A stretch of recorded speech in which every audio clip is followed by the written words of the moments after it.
the table to make certain that we can provide the best pre-hospital care to the people of the city of New York.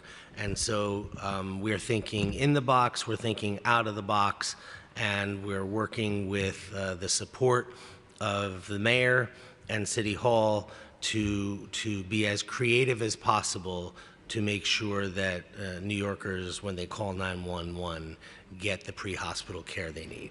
Yeah, I think that your CEO approach to this is very unique, and I think that it works. It worked for Bloomberg when he was first elected, in continuing the good work that then his predecessor had done, and taking the CEO approach is really, I think that will work. So I know I couldn't do anything without my staff. The staff is tantamount to what I can get done, and I always say I make the promises and they make sure it's kept. So how has the reduction of civilian headcount in the department affected the department? First of all, on the critical emergency services that we provide to the New Yorkers, there's no impact. We are always going to staff our fire engines with the minimum manning required, and there's no doubt that that will happen 365 days a year, so be assured that public safety is not in jeopardy. On headcount generally, where we are down, what I could say is that, particularly in our Bureau of Fire Prevention, we are sometimes slower at getting the job done, but we get the job done nevertheless. I would like to get, I'm working very closely with the budget director, and the city has authorized a new set of promotions on the uniform side that's coming in April. For lieutenants and captains and fire marshals, which we're grateful for. The sooner we normalize the right size the headcount, the more quickly overtime will come down, and certain other efficiencies will be accomplished. Thank you. End-to-end response times for life-threatening. This is about emergency medical responses. End-to-end response times for life-threatening medical emergencies increased from 10 minutes and 37 seconds to 11 minutes and 21 seconds in the first 4 months of 2025, FY25. What do you think the key factors are to contributing to this delay, and what steps are being taken to improve response delays? Yeah. Again, I'm almost manically focused on EMS, and response times is certainly a critical part of my focus. What I would say is that there's no one thing that's going to fix the response time issue. Response times are up for a lot of reasons, and Chief Fields and his staff are working tirelessly, again, to be creative about ways we can get ambulances on the street. We have several new programs running right now that I'd like to highlight. One is that I now have an EMS officer in certain problematic emergency rooms, because where we're seeing significant delays is when our EMTs and paramedics bring patients to emergency departments. We're waiting more than 45 minutes just to deliver the patient. If we can bring that time down by having an EMS officer in the emergency department to help move things along, the ambulance will get back on the street in an available capacity sooner. Another thing that we're trying, I think is working rather successfully, is our paramedic response units. Those are non-transport units that are getting critical life-saving paramedic level medicine to our most acutely sick people in New York. And that, once they provide that service, they don't take part in the transportation, and so they move on to the next call. We're going to need to find some balance, and I'm working very hard on it, on who we bring to the hospital and who we're able to divert away from that. And our paramedic response units are really helping move things along faster, scene to scene to scene. Finally, we very recently changed a long-standing policy around the 10-minute rule, we call it, where patients were essentially using our ambulances like taxi cabs and saying, I want to go to this hospital. Today, we are only going to bring patients, in most instances, to the closest hospital.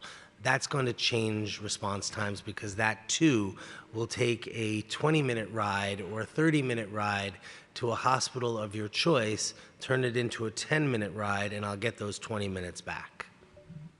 Yeah, I would agree. Coming from a hospital network that had a very busy ER and a trauma center and is backed up constantly, I could see how, and I physically witnessed that your EMT drivers were there just waiting around for their patient to be triaged and then told that they were going to be admitted or whatever, and they then left. So I think that's very, very positive.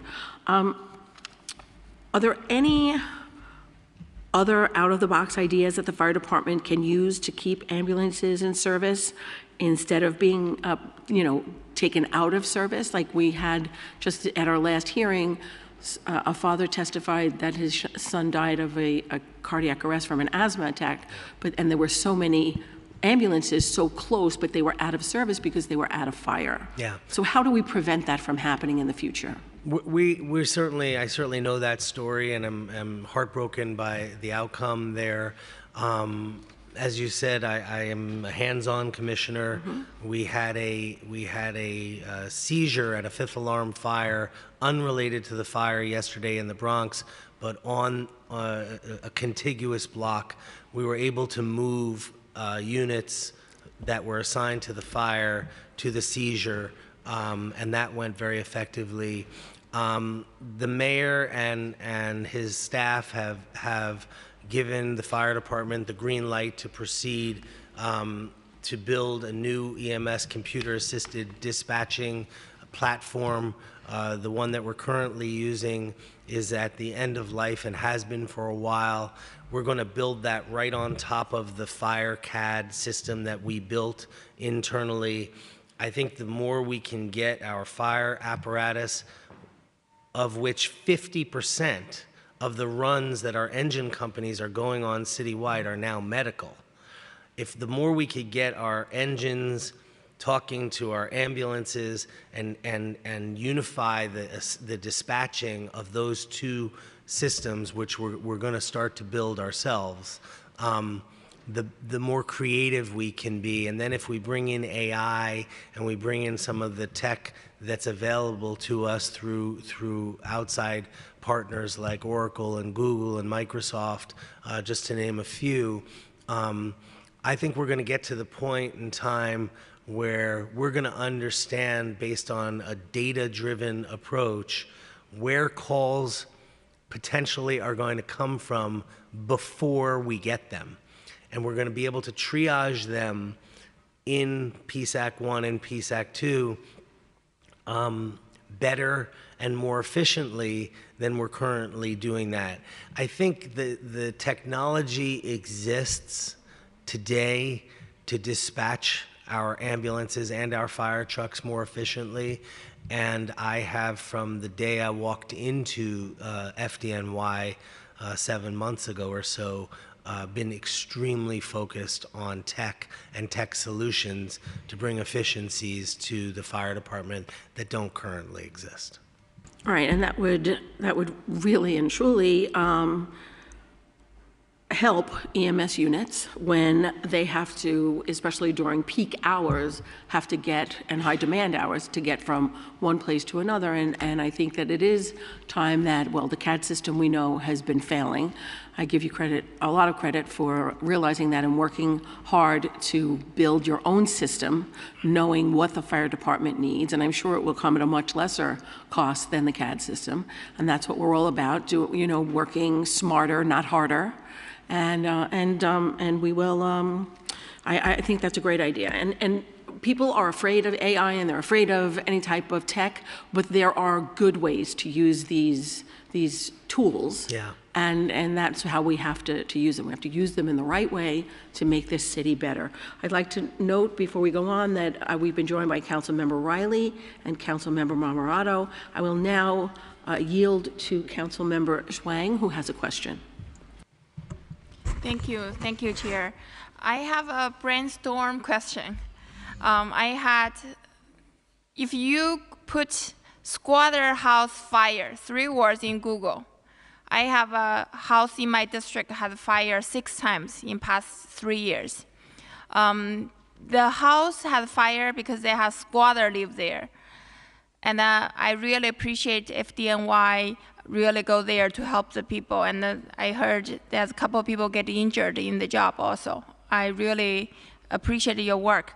But do we able to do something to prevent those house has squatter live there like before the fire happened? It's happened 6 times already, and the last time it's a big fire, a woman lost her life there, and the fire went to next door neighbor. Now 6 family become, they don't have home anymore. So do we able to do something to prevent this type of incident happen? Yeah, thank you very much for your question, and obviously that's a concern. I'm gonna ask our Chief of Department, John Esposito, to give you a more specific answer, but I want you to know that we have a very robust fire prevention division, and they're out. The team led by Chief Tom Correo, who's here this morning, are out in the community. I talked about some of the statistics, but they are out doing fire prevention in commercial buildings, in residential buildings, in storefronts, on lithium-ion battery enforcement. The members of the fire prevention team at FDNY, including our amazing fire prevention inspectors, are doing a fabulous job. But on your specific question, I'd like Chief Esposito to address it. Thank you. Good morning. So those type of buildings where we have squatters, we generally consider them to be vacant buildings, although there are people living in them. That tells us that they're usually not kept up in good condition, and when there is a fire there, it's extremely dangerous for our firefighters. When we identify that type of building, we would notify the Department of Buildings to have the building sealed, and then keep up and follow through to make sure that the building is sealed so that nobody can get inside of that. That building, that's down in Brooklyn, correct? Yes, it's in Right. Decker Heights. So we've had significant fires there. In the most recent fire, there was a fatality there as Yes. well. Yes. So, we can keep up and identify the buildings, but it does seem to be a problem. Is that any way, this is just brainstorm, any way you guys can patrol the area, or NYPD can patrol that area more? We're not always able to patrol. If we do become aware of it, as we are with this one, we can notify Department of Buildings to have it sealed. Okay. Even it's sealed before, it's people still breaking. Yeah, I mean, I can, if you, after the hearing, give me the address, I'll work with Commissioner Tisch and her team to provide some additional patrol over there. The fire department is not we're not in the I know. patrol business, but we partner with the NYPD every single day and I work very closely with the police commissioner and her staff and speak to them regularly, and I'm happy to work with her and her team. They're doing a great job, and we want to work together on this. Great, thank you so much. Thank you all for doing great work. Thank you. Next, we'll hear from Councilmember Marmorato and then Riley. Hi, good morning. Hi. First, I'd like to thank you all for your service. I come from a family of firefighters. My dad was a chief in the 3rd Battalion. He retired about 2004, 2005. So I appreciate all the work you do, and God bless your families for giving you guys to us here in the city to protect us. Thank you. I just have a couple questions. I've been told that the Bronx is the only borough without a dedicated hazmat engine. Why is that, and how can this be rectified? And who currently responds to these type of natural disasters? So thank you for that question. So yes, currently, right now, we have 5 engine companies spread throughout the city that are considered hazmat technician units. In addition, we have 8 squad companies, including 2 in the Bronx, that are hazmat technician units. So currently, those squad companies would perform the hazmat technician duties along with Hazmat Company 1, which comes out of Queens and covers the whole city.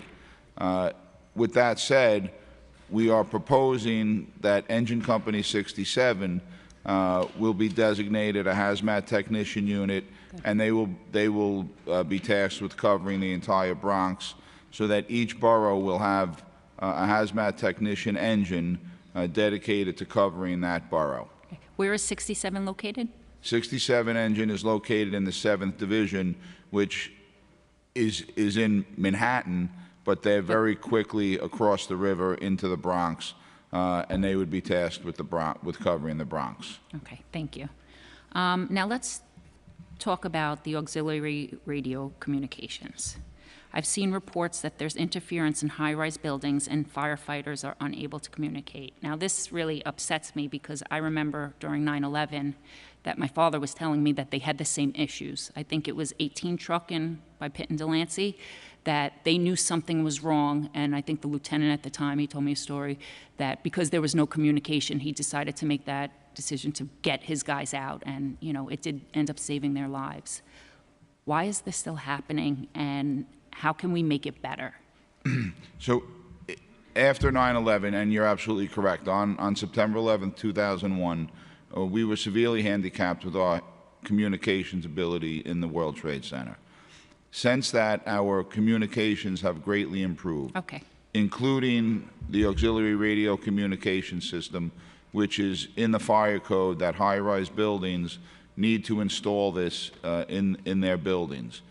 What we have learned as the years have gone on is that we have better ways to improve our communications. So the fire department is proposing ARCS 2.0, which will eliminate that interference that occasionally occurs. The interference occurs when a system in one building is turned on and we're trying to operate in another building. It is possible for it to happen. It has not hampered our efforts fighting fire, but to avoid that, we have other plans that will require code revision that will make it easier for the fire department and easier for the building owners, and still yield the result that we want, which is great communications in high-rise buildings and large area buildings. Yeah, we can't have any mistakes going forward. We got to protect you guys. Now, we know that the NYPD has a lack of cars for patrol and for staff officers to use them. Does the FTNY also have that problem? We have a big fleet, no doubt. We certainly, there are areas where we could use more cars. Absolutely. In EMS in particular. The demands on our fleet are high. We do have over 200 mechanics, but nevertheless, riding around 24/7 in this city creates a lot of wear and tear on our fleet, and so we could always, while we have a pipeline that exists currently of apparatus that we buy, and the city has a schedule that they've provided us of when and how we purchase firefighting apparatus. Other aspects of our fleet, we could always use more. And what is like the life expectancy for like a truck or a ladder, and kind of like a ballpark number for like a cost? Can Commissioner Kristoff has those numbers, and she's going to give them to you with the average age of our engines, our pumpers, our ladder companies. We have several different ladder companies, some rear tiller. Commissioner Kristoff will give you all that. Sure. So for fire apparatus, the life cycle for those is actually part of the UFOA contract. So we replace the vehicles used by engine companies, pumpers, before they turn 12 years old, and we replace ladders before they turn 11 years old. Right now, the average age of our pumpers is a little less than 6.5 years. We have a couple different kinds of ladders, as the commissioner was referring to. So our 75-foot tower ladders, average age is about 6.5 years. 95-foot ladders, a little over 9 years. For TDAs, it's a little over 10 years. And for rear mount ladders, a little over 8 years. Okay, so when it comes to their life expectancy or end of life, will you have the money saved up to purchase new? And when you do purchase new, do you purchase like a whole fleet? We do purchase sizable quantities at a time. So right now, we actually have 200 plus pieces of fire apparatus on order. Unfortunately, we saw post-COVID that a lot of the timeframes for getting those vehicles back from the manufacturers have increased substantially. So right now, we do have some vehicles that are overage from what our mandated replacement cycles are. Not because we didn't have the funding to put in the orders. We have been putting in the orders on time, but because the time frame from when we put in the order to when we receive the vehicle has lengthened considerably. Yeah. So we're actually accelerating, we have been accelerating those orders so that we're putting in the orders earlier so that we're more likely to get the vehicles on time. I think it's important also to add that while we have a real schedule vis-a-vis the apparatus, the more the city budgets to increase our headcount, for example, in the Bureau of Fire Prevention, the more cars we need to increase to get those people out in the field doing the inspections. Mm-hmm. And so what I'm not seeing is a direct correlation on that, and I'm trying to work very productively with the budget director on fleet and fleet size, because we are sometimes hampered. The work gets done, it just gets done slower because, for example, we don't have cars to give our fire inspectors to go out into the field. So they use public transportation. When they do that, it just happens slower. Where is the biggest budget deficit? Are you around fleet? Mm-hmm. It's not, I think the city has focused very intensively on engine and ladder company apparatus. I think response cars, first line supervisor cars, chief's cars, for example. But we're we're really pushing hard. We've got good comms going with the Deputy Mayor's Office for Public Safety on this and with the budget director, and I believe there'll be some progress on that. I think my brother used to drive the chief officer around, and if they drove anything like him, their life expectancy is not going to be very long at all. It's, as I said, there's a lot of wear and tear on our vehicles. Some of the response vehicles that our chiefs are in are at the end of life, and we really we want those cars to be new and in tip-top shape because, again, talking about correlating, our vehicle maintenance costs go down if the cars are newer. It's when the cars have 150,000 miles on them that you need to replace a transmission. Yeah. That becomes less cost effective. Yeah, absolutely. I could totally see that. Now, do you find that there is enough funding allocated to mandates for fire apparatus replacements? Is it kind of? Yeah, as Commissioner Kristoff mentioned, fire apparatus and the purchase of that is mandated in our firefighters contract and fire officers contract, and there was a really terrific article in the New York Times recently about fire apparatus and sort of the business of building fire trucks all over the country. And I think that, New York is doing better than the national average, but nevertheless, there is a shortage of new fire apparatus, and we have the orders in, so there's no complaint from FDNY on purchasing fire trucks going forward. As Commissioner Kristoff said, we have over 200 pieces of apparatus currently on order. What our complaint is that the companies that we've ordered it from aren't getting it to us fast enough. But that as the New York Times highlighted, is a national problem. Okay, so I think that, so what is an emergency crew truck?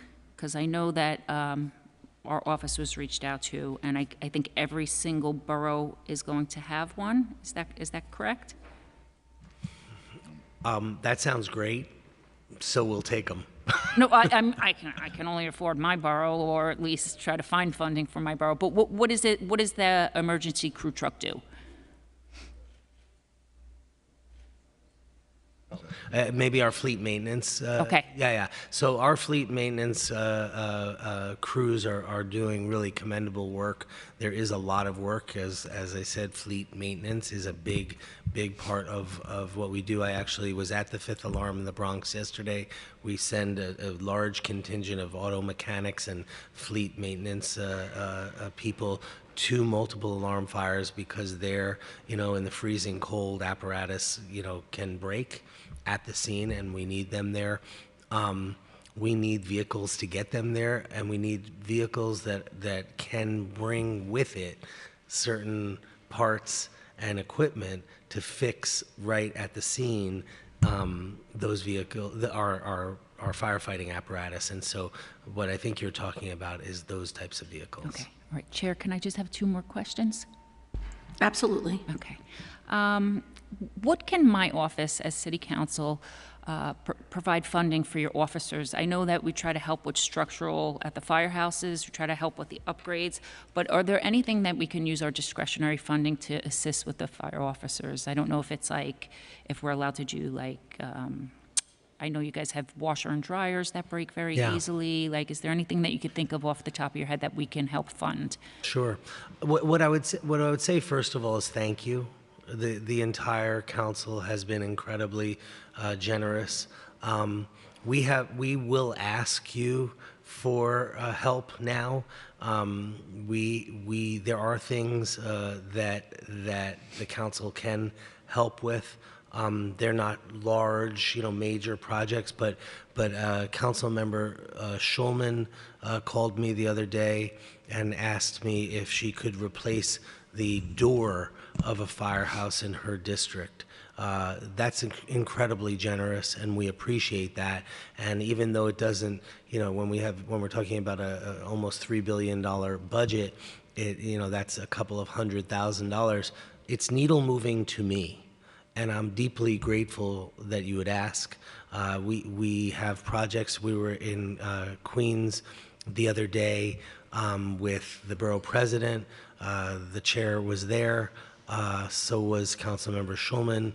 I made a presentation and left with $3.5 million of the borough president's generosity to buy 15 response vehicles for Queens County.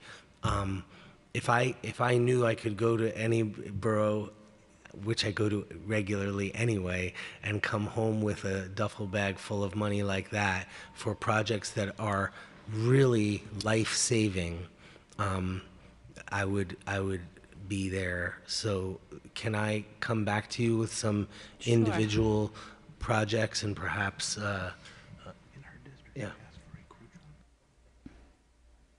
Great. So in addition to this, thank you, Jason, and thank you for all of your work that you're doing for us.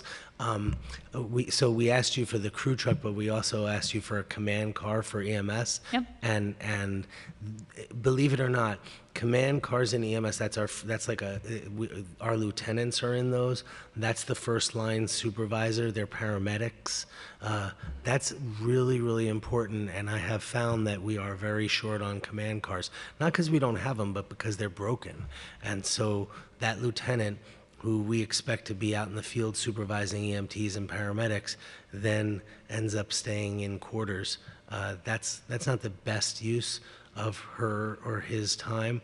And so if you give us one, I promise you it'll be in your district. Okay, definitely. We actually, through our Metro North rezoning, we were able to secure $1.5 million for Engine 72 for the facade and the roof. So hopefully the money's there. So just start working on the city and being a pain in the neck to try to make sure that they follow through with this. My okay? specialty. Yeah, good. Thank you. One last curveball.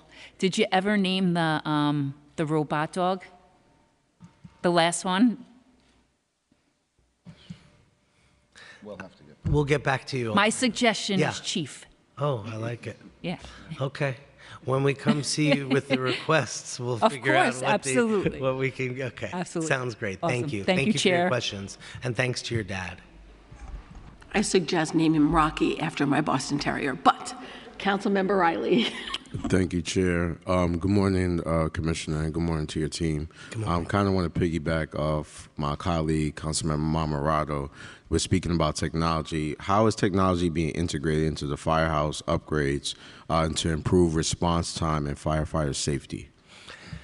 So I said it already. I'll say it again. I think that technology is really the key to lots of unsolved puzzles within the FDNY, and I'm extremely focused on not only reviewing, understanding, and operationalizing the existing technology within the department, which I would tell you is impressive, but I would also say that there's a lot of work that needs to be done, and I am spending a lot of time working internally with our folks in the Bureau of Technology Services, but also meeting with outside vendors and other fire departments and public safety agencies to see what they're doing that we can learn from. We don't have to invent the wheel.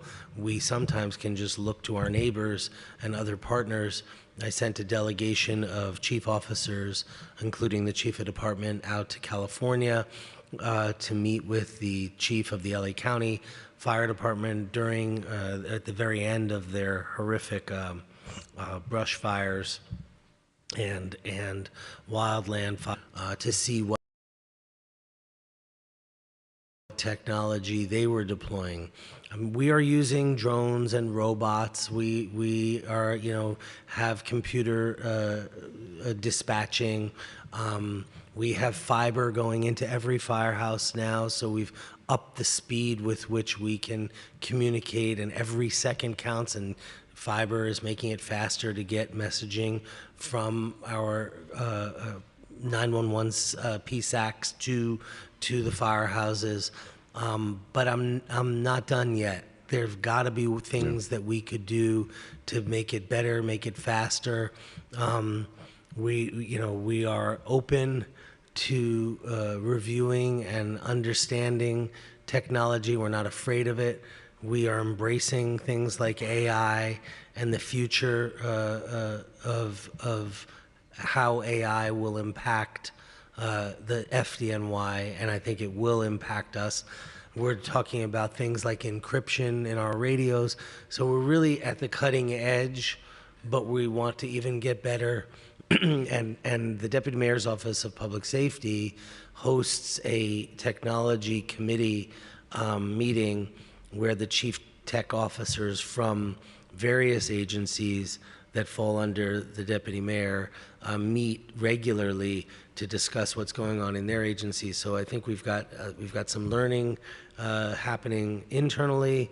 We learn from our sister agencies within the Adams administration, and I think we're spending a lot of time, because of my experience in the last 25 years before I came to the fire department, meeting with partners from the biggest tech companies in the world. Thank you, Commissioner. How is the department improving living and working conditions in firehouses, particularly in high-demand areas within this budget? Yeah, the average age of our firehouses is about 100 years. That's both a beautiful thing and a challenge. We have several ongoing projects to upgrade the physical space of our firehouses, which include gender-neutral and accommodations for female firefighters. That population is growing, and I'm very proud of that. But we need to accommodate for that. We are somewhat victims of our own real estate, because these beautiful old firehouses are exactly that. We have about 25 or so firehouses, maybe just a little less, firehouses in that have repair needs. We have many more firehouses with smaller repair needs. We have lots of projects going on right now to upgrade firehouses. Getting back to the chair, excuse me, about a excuse me, about a project in Far Rockaway. We are going to hopefully get a shovel in the ground on that firehouse in August. You probably know, but it's worth repeating, those projects aren't done by the FDNY. Yeah. They're done in consultation, but we're not ultimately responsible for building new firehouses. I'd like to have more responsibility over repairing our firehouses and not going outside to that. We have people internally in the fire department who are capable of that. That's an area where we might benefit from increased headcount because of the cost. We might see decreased costs on that. But, again, I've been very transparent with the budget director. He's been very open and willing to discuss things like that with me, where the curves connect. And I've gotten a lot of cooperation from OMB on seeing it a little bit differently than how we've been doing it in the past. But for the project in Far Rockaway, that's going to be built by a third party, not by us. But firehouses are, the older they get, the more repair they could use. Thank you, Commissioner. Just three more quick questions. The first one, with firehouses, if you don't have the answer today, that's fine. If you could just get back to me. If you could provide an assessment of the current condition of the firehousing in District 12, in my council district, I want to be very supportive and helpful regarding the budget to see if I can help those firehouses out. So that's not really a question. Yeah. It's just We'll thank you very much for that offer, and pens on both sides of it. I see it. I see it working. Right. Thank you. Next question. I wanted to talk about diversity within the fire department. Do you have any data on the demographics with diversity in the fire department right now? Yes. So that you know, the fire department's under a consent decree, operating with a federal monitor, and it's extremely important to me that we are more than compliant in that area. I'm pleased to say that in the 214 days that I've been the fire commissioner, I think the department has made very significant progress, not just under me and not just under my predecessor and her predecessors, but there is progress, and there's still work to be done. Nafisa, do you want to give the numbers, please? Sure. If you're speaking overall, or were you specifically looking for titles? Overall. Okay. If we're speaking about overall, we have about, I should have wrote this down better. Our white male population is about 54%. We are seeing about a total of 3% women. And this is overall fire, EMS, and civilian. Our Hispanic population is about 18%. Our black population is about 12% overall. And our Asian population is a little over 4%. Thank you. And definitely, Commissioner, appreciate the work that you and your predecessor have been doing. Numbers are increasing, not rapidly as we would like them to increase, but we'd love to continue partnering with you to see if we could do some outreach within our communities, working with our high schools maybe to let them know how to go about taking the exam as well. And my last question, fire prevention is something extremely important. We want to make sure that these fires are being prevented. How much of the FDNY budget is allocated to fire prevention, and what is that allocation for exactly? Commissioner?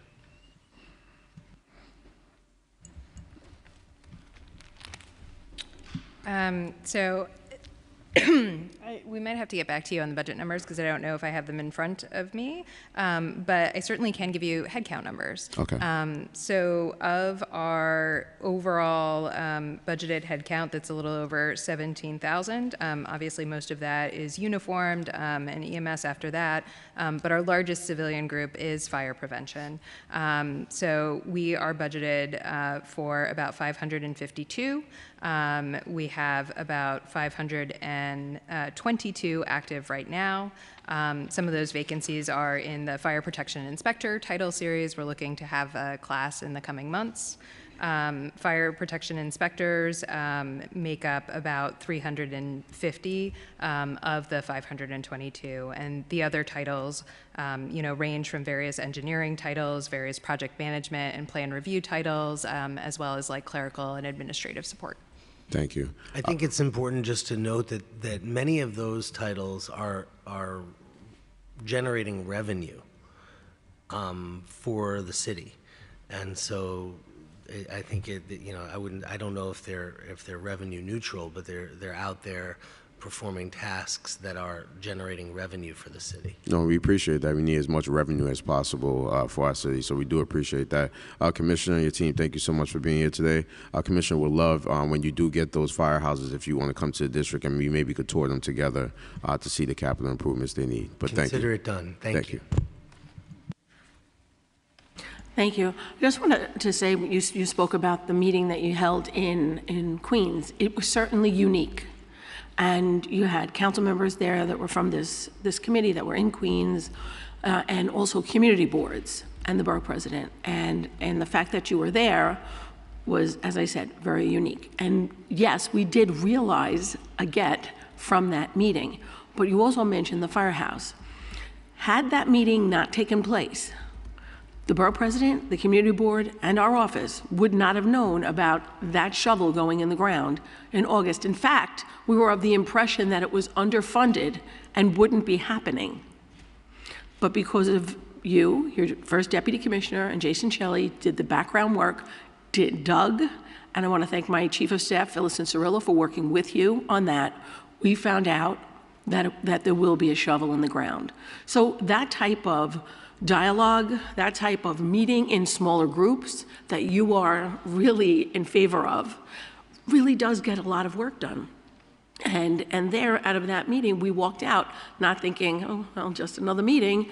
That meeting really garnered a lot of support for the FDNY, and also you wound up walking away with money, like you said, and the borough president's committed to it. And he called me yesterday, and he was just so happy about the firehouse because it really does need to be replaced. And I thank you for the work that you did in the background. So I want to get back to fleet maintenance. Of the 200 items of fleet that you have outstanding, is there a timeline for when they will come?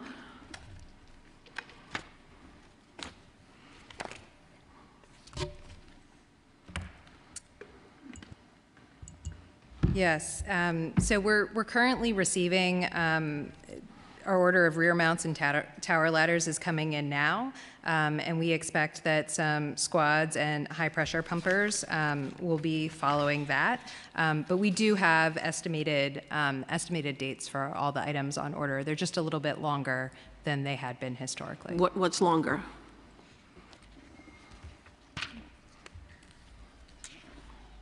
In some cases, it's relatively short, but in other cases, it is a little bit longer. Hold on. So right now, we have 7 pumpers and 63 ladders that are behind schedule. And so we are tracking those with what the estimated delivery dates are and what the original dates were. I mean, in some cases, it's like 5 or 6 months beyond when we were originally anticipating that they would come in. And do you think that's because, and they're critical delays, let's face it, because we need this apparatus on the street. Do you think that in addition to the backlog because of COVID, but we're now in 2025, do you think a lot of that is because of procurement right here from OMB? The procurement process. I think in general, we've had a lot of cooperation in terms of putting in our orders earlier. We've had to do accelerations in the last few capital plans, and we'll probably have to continue doing that in order to get our orders in even sooner to make sure that ultimately the vehicle delivery lines up. But we have been working with OMB to accelerate those things as we approach them. Okay, and so a lot of the fleet is outdated. So what happens when an apparatus is outdated? And it has to remain in service. I'm going to ask Chief Esposito to talk about our spare fleet and et cetera. Sure. So even though some of our fleet is outdated, we don't see a safety concern with that. Every apparatus that's in service is inspected by the firefighters and the officers twice a day. So when an apparatus is outdated, they can only respond to emergencies. So a report of a fire, report of a medical call, they would respond. They are not able to use that apparatus for other things such as building inspection or hydrant inspection. Okay, and how much funding is allocated in this current budget for fire truck maintenance replacement, and how does this compare to prior years? Yeah, so we don't separate out the maintenance funding by fire trucks and ambulances, so kind of combined to maintain our fleet. As the commissioner had mentioned earlier, we have about 240 staff. And our OTPS budget right now is $42.5 million. Some of the OTPS money that we got as part of the preliminary budget actually went towards that to increase the amount that we had available for things like auto parts. That OTPS amount is a little bit higher than prior years. So we spent, $31 million in FY22, $37 million in '23, and $39 million in '24. So our budget has gone up a little bit in '25. It does go down again in '26. So that's something that we're looking at and might need to be adjusted in the future. In terms of sort of vehicle replacements, that happens through the capital budget. Overall, in the 11-year window from 25 to 35, we have $761 million funded for vehicles in our budget.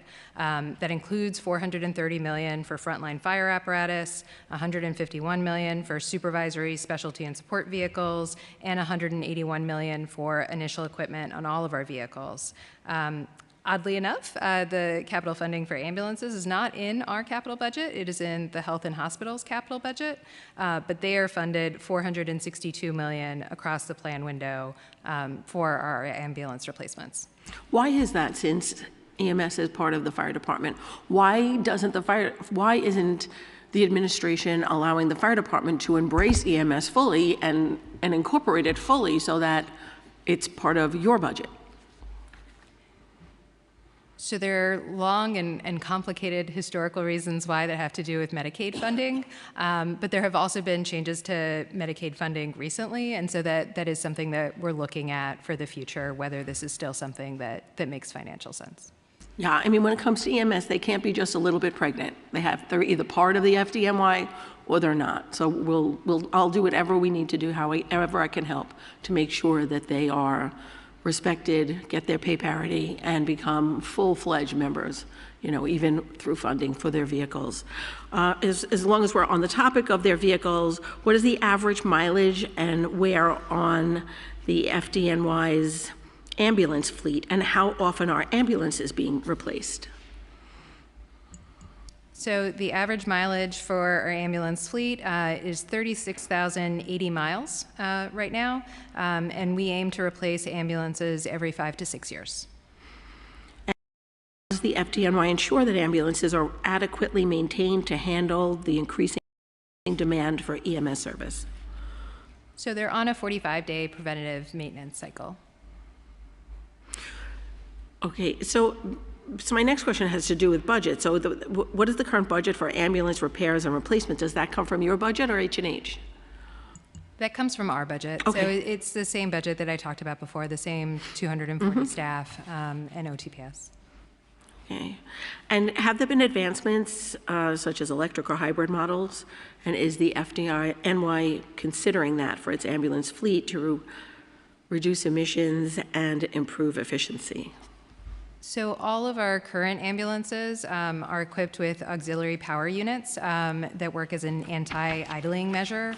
They work with solar panels to keep the batteries charged and to minimize idling time. Okay. We're trying, just so you know, Chair, we're trying in this beta paramedic response unit, we are trying to use battery operated vehicles for that. It's an experiment. You know, that's complicated because we don't have charging at every ambulance station, but we're seeing how that's working in an attempt to go as green as possible. I appreciate your answer. I'd like to mention that we've been joined by Councilmember Feliz. Councilmember Feliz has a question, but I have just one follow-up here. How many firehouses and stations would you say are in need of immediate repair, and do you have cost estimates? Commissioner Kristoff. I think we would have to follow up on that. I mean, we do have information on outstanding work orders at various firehouses and what we know to be our priorities for replacements and reconstruction projects, which we generally work down in priority order given the funding that we have available. But we can follow up with specifics. That would be great, because oftentimes, and I visit the firehouses often, I do see they're in desperate need of roofs, and they have leaks in their changing rooms and in the locker rooms and in the showers. Water's running when it shouldn't. And we were able to mitigate a lot of those issues only because our office got involved. So what is the timeline from when a complaint is made about an issue structurally to when it gets fixed? If you don't have that, you can get back to me with that as well. You can follow up with that. I now yield to Councilmember Feliz. Thank you so much, Chair. I just want to start by thanking all of you for your service. Every single day we see members of the FDNY putting your lives at risk to save people in all of our communities in our city. So I just want to start by thanking you all, for you and your team, for all the work that you do for the people of this city. A few questions about fires in general, but specifically e-bikes. But I guess the first question is more of a general one. Can you give us numbers regarding how many fires that we have in 2024? Can you give us a breakdown by borough if you have that? And also give us information about the top 5 causes. I'm sure e-bikes is one of them.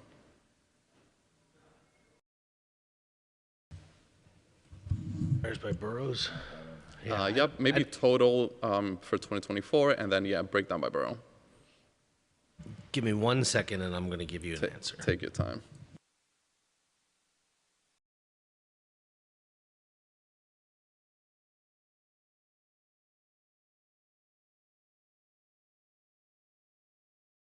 You're talking about structural fires. Yes. Got it. Yeah. Let us follow up with you on that. I mean, we don't have it, we have it broken down, but not as specifically as you've asked, and so we'll come back to you on that. What about total amount of fires in 2024? The issue that we're having is, are you talking about responses? Is a garbage can that's on fire a fire that you want us to add in? So that's what they're fumbling around with now, car fires, et cetera. But we have some, yeah, I mean, exactly. This is from the mayor's management report, right? Yeah. So, Lizette, do you want to just give him what's in the MMR, and then we'll we'll come back to you more specifically as it breaks down with structural fires. Yeah, so as reported in the MMR, so for last fiscal year, FY24, the number of structural residential fires was 19,544. The number of structural non-residential fires was 4,465. The number of non-structural fires was 12,260. That's a lot of fires. Last year and the year before, we passed legislation to strengthen FDNY's enforcement powers on the issue of e-bikes. So could you talk to us about what systems we have in place, also what triggers that system, including, for example, someone calling 311 to report unlawful sale of uncertified e-bikes? Talk to us about that system a little bit. Yeah. Well, first of all, I want to thank you for all the work that the council has done in helping us fight e-bike fires. We have reported a 67% decrease in fire deaths. We had a very successful campaign around the educating the public on ways to store and charge e-mobility devices, hopefully outside of their homes. We have worked very closely with UL to try to get more certified batteries into the system, and where we're seeing big problems is with uncertified batteries that tend to be less expensive and therefore more attractive for purchase.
yeah, going into the congestion pricing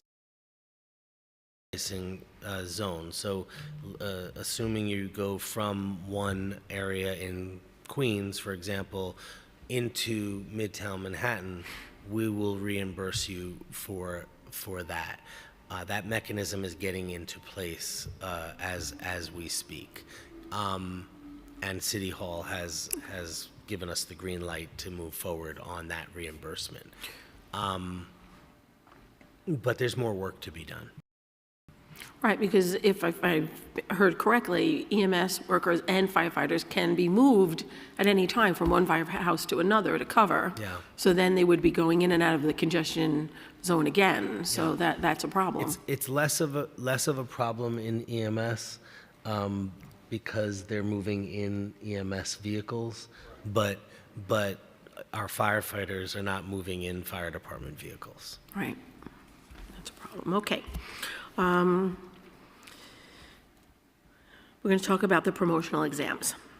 So what impact has EMS to firefighter promotional exams had on EMS staffing levels?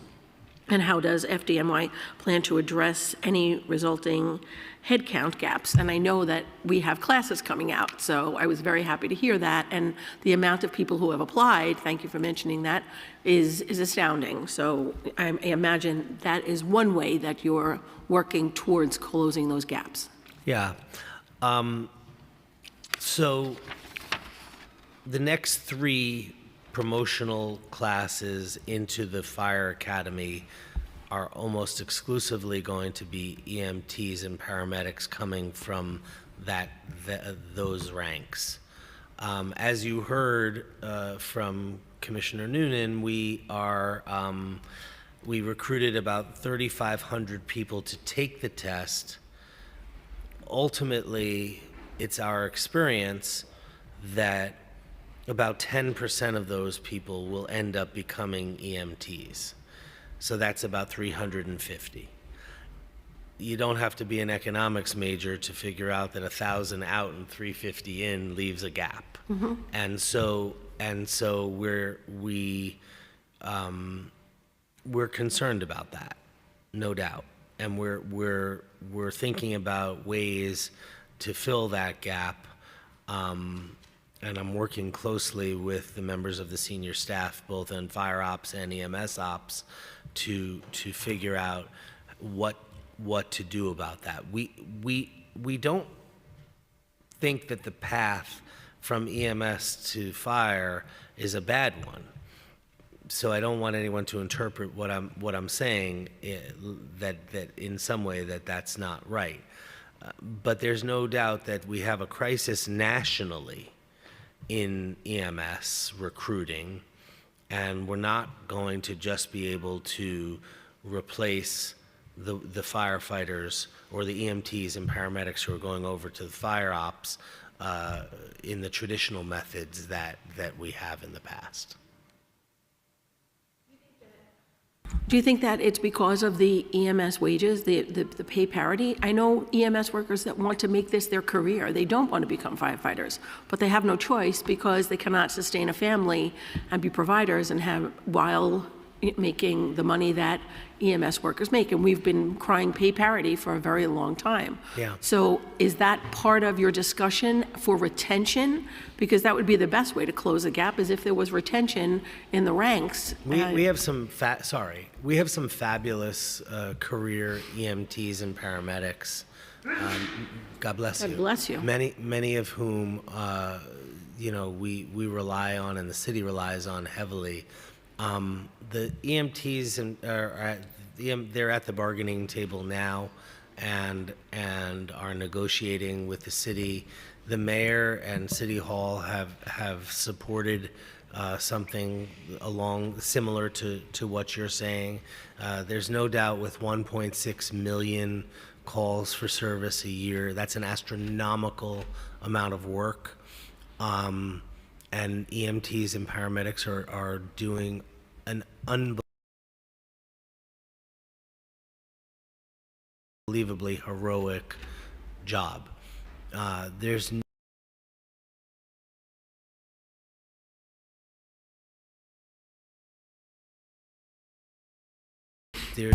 there's going to have to be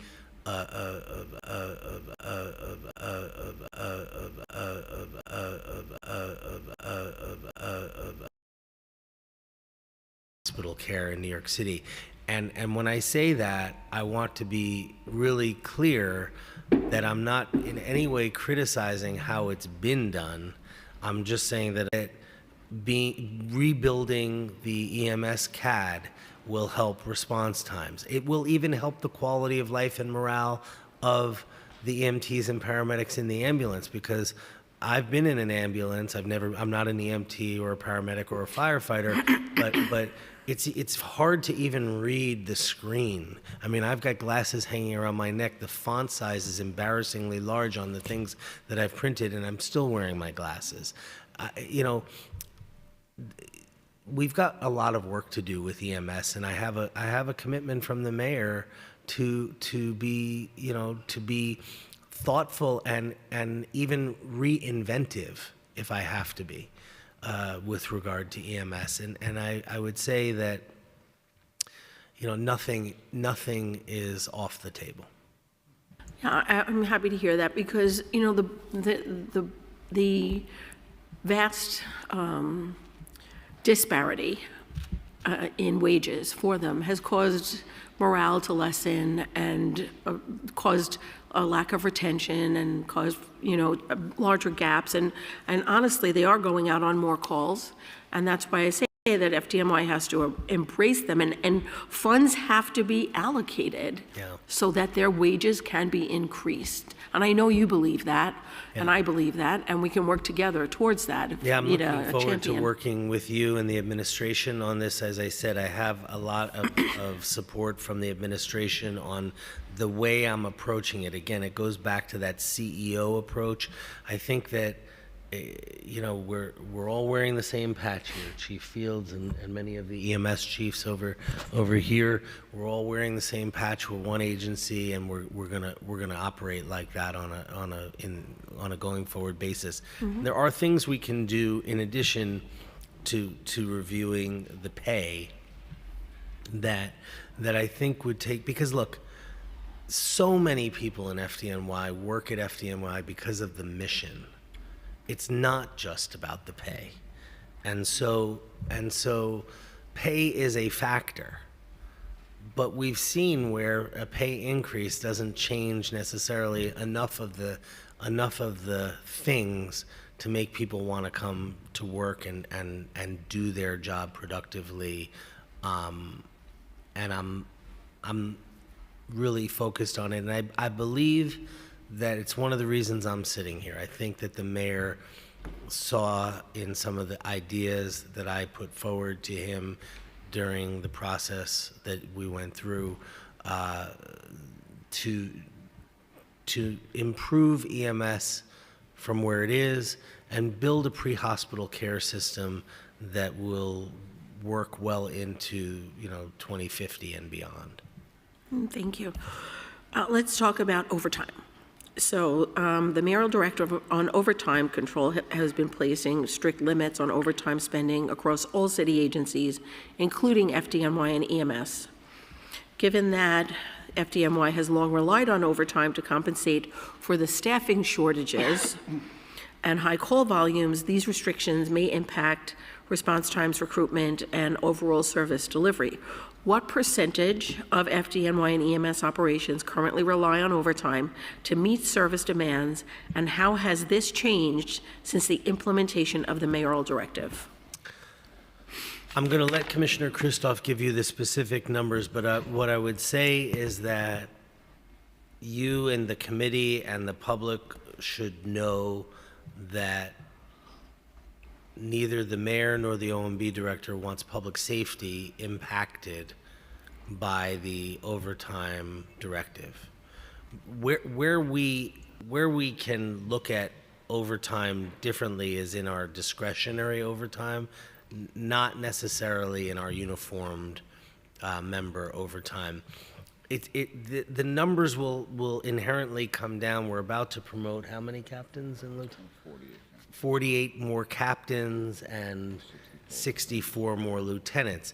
the more we get the right number of captains and lieutenants and battalion chiefs and deputy chiefs in the seats and firefighters in the seats, naturally there's an expense that comes along with that, but the overtime expense will come down. And so I'm working very closely with the OMB director on that. He just approved 26 fire marshals and 4 supervising fire marshals. That'll bring down overtime. So I think, you know, we're starting to be able to make the argument more coherently. But overtime, we're operating a lot of overtime in the fire department. Commissioner? Yeah, so to follow up on what the commissioner was saying, on the fire side, over 80% of our overtime is tied to field operations. So that's staffing posts in the field, that's contractually mandated field overtime, including the overtime that's built into firefighter schedules, as well as overtime related to late calls or moving firefighters across different locations to equalize staffing. On the EMS end, 70% of our overtime is related to field operations, staffing ambulances. It goes up to a similar 80% if you include overtime associated with emergency medical dispatch, which are EMS call takers and dispatchers that respond to 911 calls for medical emergencies. None of the overtime control measures are aimed at reducing public services. So we're not looking to reduce the number of units that are in operation at all. The focus on reducing that kind of field overtime has come on the side of trying to increase headcount. So on the fire side, we've been looking to accelerate firefighter classes, get them through more quickly. We did actually work with OMB in the summer. They approved additional resources to help us with processing candidates. So they approved an additional 24 staff for us, primarily in our candidate investigation division, but also including folks in health services and in other parts of the department to make sure that we were able to process candidates quickly in order to get those classes through. We've also, made some changes on the training side to double the number of fire lieutenants that we can promote at one time. So traditionally, we've done about 32 at a time, but as the commissioner noted, our next set of lieutenant promotions is actually going to be 64.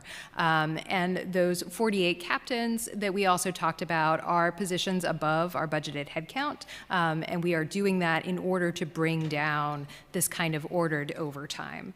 The focus otherwise has been on, the remainder of our overtime, which is discretionary. So it's making sure that full duty personnel are in the field as much as possible, that we are leveraging our light duty personnel for any non-field tasks that can happen, and seeing where we can reduce things in non-field areas. Yeah, it just makes sense. If you have all your lines filled and you have the staffing, your overtime comes down. It's easy, right? And now it seems that if you have I know oftentimes lines are funded, but no one ever gets hired. So I don't think that will happen with you at the helm. Do we have any other questions? Oh, I see we've been joined by Councilmember Lincoln Ressler. Thanks so much, Chair Areola. Oh, maybe too excited. Thank you, Commissioner and team. Good to see you all today. Have a few random questions. I just want to start with a parochial one, which is we had a tragic fire in our district on Thanksgiving Day, so 4 months ago. This was a manhole explosion on Remsen Street in Brooklyn Heights. Some of you may remember. Firstly, just want to thank the men and women of the FDNY for showing up on a holiday and keeping our community safe. What bothered me, though, about this particular incident was 5 days before, members of our community reached out to the FDNY to come and investigate because there was smoke coming out of the manhole. FDNY came right away, closed it out. 5 days later, manhole explodes, sets a car on fire, blows through an apartment building. People still haven't been able to move back into their homes. Fortunately, nobody was killed, but it was a terrible incident. And I've essentially gotten, pats on the head and radio silence from Con Ed and FDNY in the intervening 4 months. And members of the community want to get answers on what happened and why. And I understand that it takes some time for the fire marshals to provide a report, but it's very frustrating to not be able to say anything to my community about what happened here and what we're doing about it to make sure that the community's safe. Because we've had other fires in Brooklyn Heights ever since relating to other manholes that I do not believe were related, but have freaked everybody out. So, A, how do we get answers more quickly in general? And B, is there anything that you can say about this specific incident or who I can follow up with to get answers in the immediate future? I'm going to ask our chief of department to address the specific Thanksgiving Day incident, and then, of course, we'll figure out how you can get answers more quickly from us on a going forward basis. In an aging city with the infrastructure as old as it is, manhole fires, unfortunately, are a common occurrence. So we do work together with Con Edison to respond and mitigate them. The specifics of the Thanksgiving Day, other than the fact of where the fire broke out, which was unusual for us in our experience, we'd have to defer to Bureau of Fire Investigation and get their report and see if we're able to share that. Yeah. The chief fire marshal is not here, but I will meet with the chief fire marshal today, and we'll get back to you on that. I really appreciate it. I think it's, I don't mean to harp too much on a single incident, but it worries people when they call in, they call out incident, FDNY comes, investigates, we think everything's okay, and then 5 days later we have a tragedy. And then we don't get answers for 4 months to understand what occurred. I get that these issues are complex. I get we have aging infrastructure, but there's got to be a way for us to improve communication and be able to, because, I look like an idiot as the council member when people keep asking me what happened, we need information. I don't like that. I don't like that we don't get any information when we request it repeatedly and repeatedly and repeatedly. Okay, just a couple other items I wanted to ask about. Recently, we redesigned McGinnis Boulevard. This is a tertiary issue of import to the fire department, but I think it's an important one. Recently, we redesigned McGinnis Boulevard with the Department of Transportation. As many of you may know, it was a big fight over a couple of years. We were able to design much wider bike lanes than have historically been utilized around the city of New York that can accommodate EMS ambulances, even fire trucks, as far as I understand. Is this a design that, I'm not sure who the right person to answer this, to direct this question to, if that's you, Commissioner, or someone else. Is this a design you all are familiar with? Do you think that it's a better potential approach that can help ensure expeditious emergency response times as we look to accommodate safe cycling with protected bike lanes in more and more neighborhoods around the city? Look, from where I stand, and it's more Chief Esposito comment, I would like to keep our emergency apparatus on the streets and where only in the event of a major emergency invade the secured space for bicycles and other e-mobility transportation. It sort of reminds me of a thought that I was having about, years ago, the question could be asked, can you drive on the sidewalks? And the answer is no, not unless there was a really major emergency or reason to do so.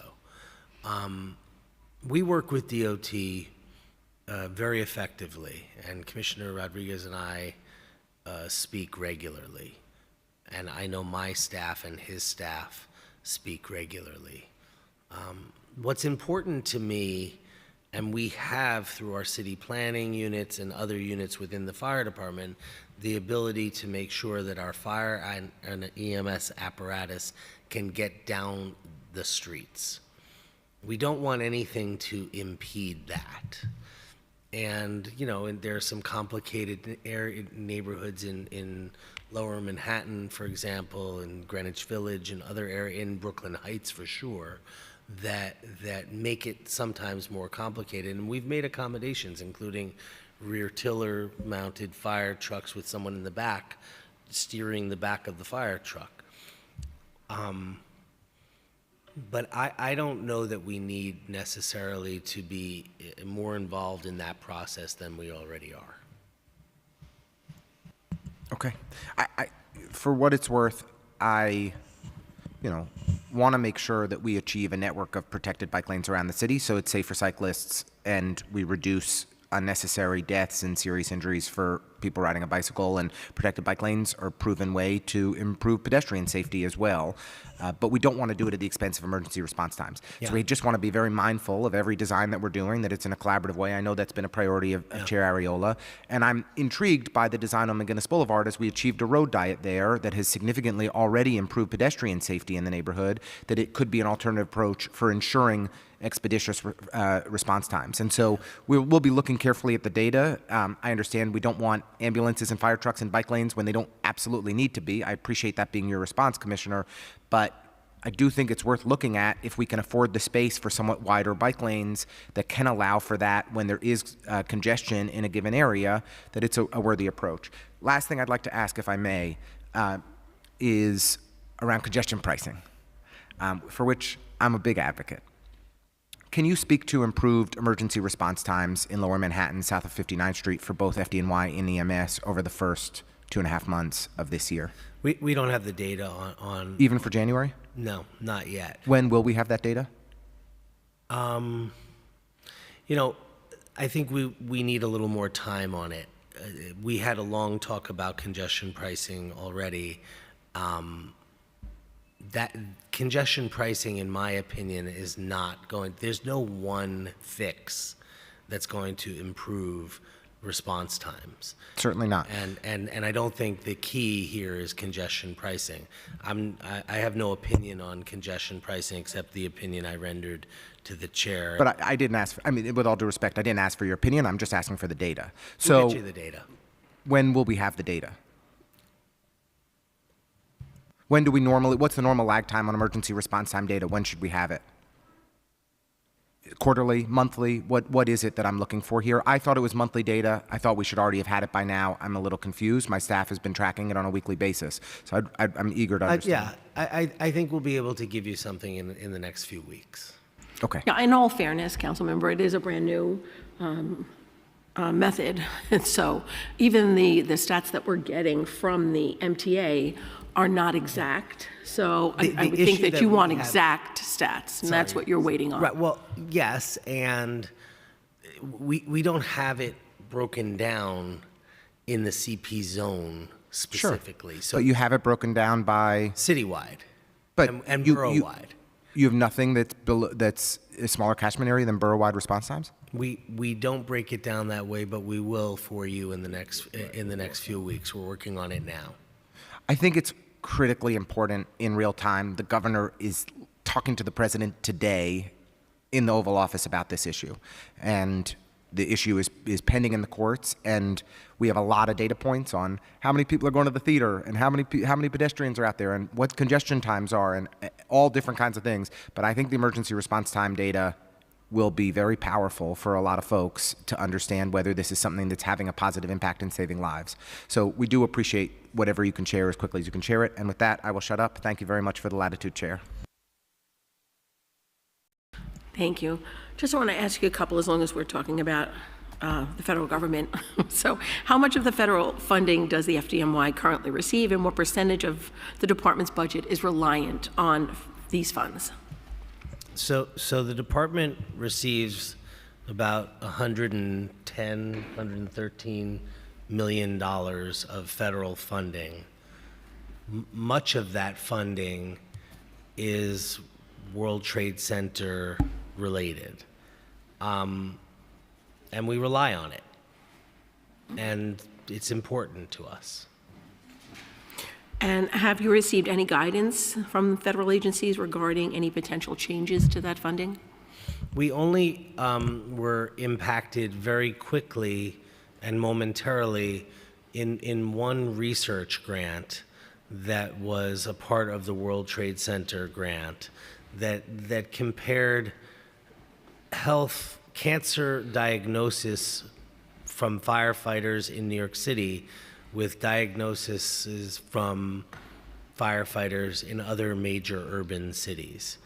And that grant, when we learned that it was being terminated, that's a grant that comes through Einstein. It's a medical grant, but we have the money. We worked together with our elected officials, and that was turned back on. That's good to know. I want to go back to the wildfires, because they seem to have spiked. So do you have any factors that you think contributed to this severe increase in brush fires for the same period from 2023 to 24? I mean, it was incredibly dry during that period of time. We did see some brush fires in some very unique locations, like right in the middle of Prospect Park. I was at that fire. We had a very significant brush fire in Inwood Park in northern Manhattan, where we had some very unique water problems. There are no hydrants right in the middle of these thick forests, if you will. In Inwood, we brought one of our large fire boats up the Hudson River and drafted water from the Hudson River into Inwood Park. It's pretty unique. I mean, we have the capability of doing that, but it was a challenge. I think that the most significant contributor to the brush fires was how dry it was for such a long period of time. Mm-hmm. I agree. Okay, I now yield to Councilmember Marmorato. All right, so just give me 1 second. Let me get my notes up here. So I just want to talk a little bit about the fire marshals. What's your operating budget for the fire marshals, and how many do you have?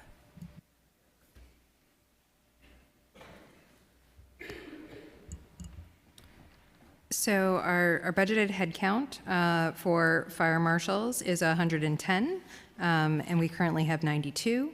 Our budgeted headcount for supervising fire marshals is 26, and we currently have 24. As the commissioner mentioned earlier, we do have approval to move forward with a fire marshal class.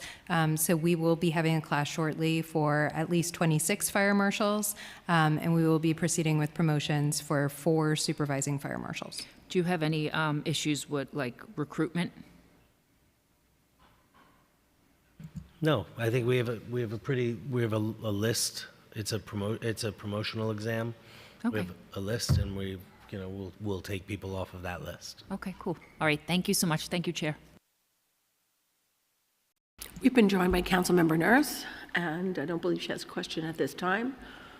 If there are no other questions, then I just want to say, when you're in your talks, I kind of think about beach units because, many of us have beaches in our district, and we really do need some EMS beach units down there because people can get a little silly during the summertime when they're at the beach and at the local restaurants and bars. So yeah, there's a lot of injuries. Thank you for that. And I met with the Parks Commissioner recently about our joint activities in the Rockaways specifically. Okay. And just in closing, I would like to make a statement. I had many of these hearings before, and the fact that you came so prepared, but not just you brought a team that really had your back, that if you needed an answer, it was provided. And that's not what we see often. I'm seeing a lift in morale with the members of your department just in this room right now under your leadership. And what we heard from our members and from you is that we have a lot of needs because we have a lot of ideas that you have and your team has. You're thinking out of the box. You're doing a lot of critical thinking, and we need money for that. And that's why we have to take all things into consideration, and that's why I continue to implore the mayor to fund $1 billion to the fire department that would be shared with EMS so that you can get all these things done, because we're having more fires, not less fires. We're having more injuries, not less injuries. People are calling 911 for more things, not less things. We need to have a fleet that's up to date. We need to really grow with AI and all the different measures that you want to take place. And we can't do that with little drops of money here and drops of money there. You have been flatlined, fire department has been flatlined for a lot of years. You didn't realize any pegs. And we were supposed to be very thankful for that. Well, no, we need money. We need money in order to get things done. And I think we need to now be compensated for all the years that we didn't get anything. And $1 billion is not a lot of money in the scheme of things when it's for a department that has been getting the job done. And that's probably the downfall and the reason why, because no matter what, you always got your job done. You made sure the person got to the hospital. You made sure the building was put on fire, put out. You made sure that people were rescued. You did that with lack of resources and staffing. I don't want to hear that anymore from the administration. I know the administration is here, but I've spoken to the mayor directly about it. This is not, it's not out, any outside, inside baseball or speaking behind anyone's back. $1 billion is the ask from this committee, from this chair, for the FDNY so that they can do their job. Thank you, Commissioner Tucker, for all that you've done thus far. First Deputy Commissioner O'Gara, for always being on the other side of the phone when we call, and for going out into the field and making your firefighters feel that you have their backs. Thank you so much. We can now, you guys are dismissed. Thank you so much.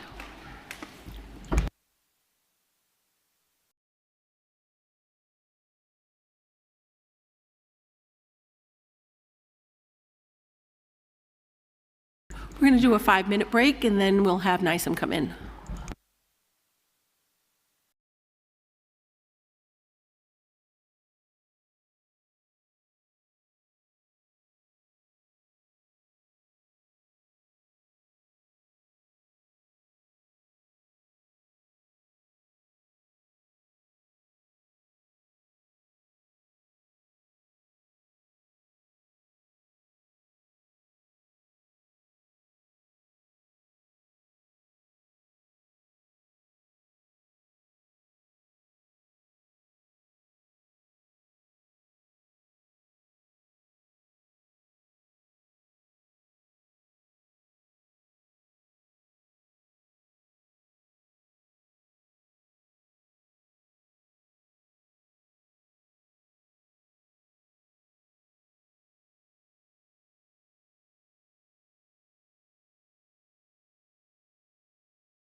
Good afternoon. We're now continuing with the Fire and Emergency Management budget hearing, and we are joined by Commissioner of NICEM, Zach Iskel, First Deputy Commissioner Christina Farrell, and Chief Financial Officer Christopher Blanco. Now ask Committee Counsel to swear in the panel. Thank you, Chair. Just raise your right hand and affirm that you tell the truth, the whole truth, and nothing but the truth, and to answer honestly to council member questions, recognizing that you do affirm that. Thank you.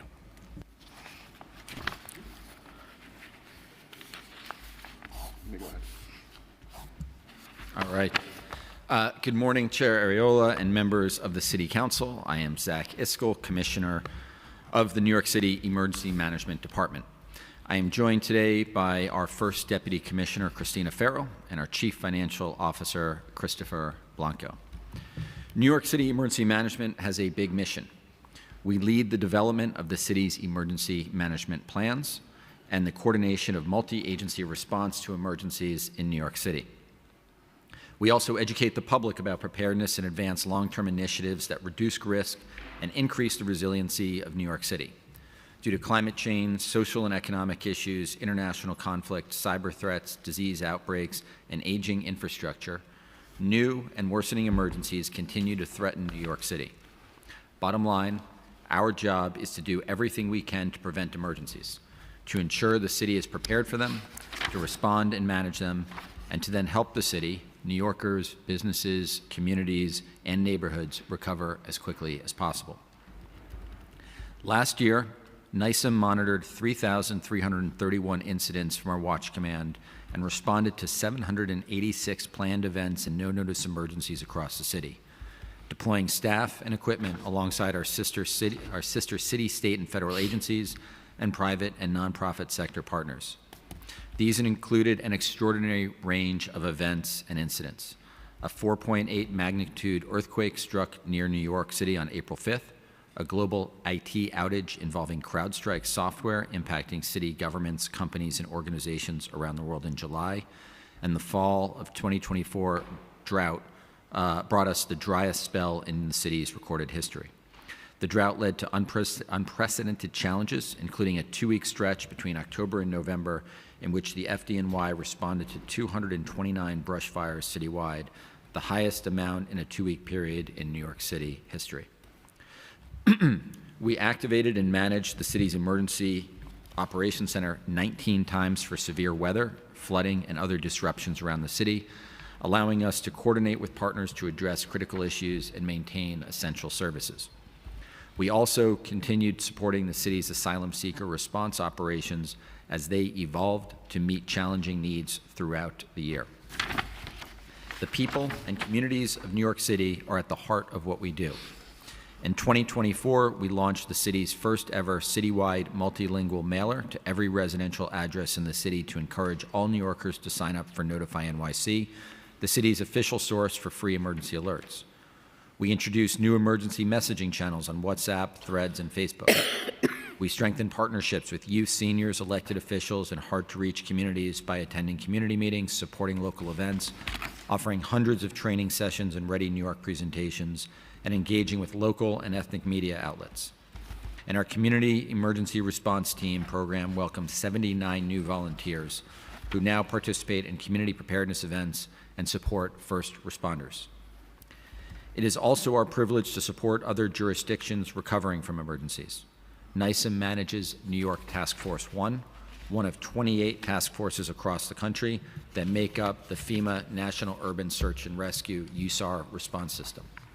The task force is comprised of NICEM, NYPD, and FDNY personnel who are fully trained and equipped to respond to natural, technological, and human-caused disasters.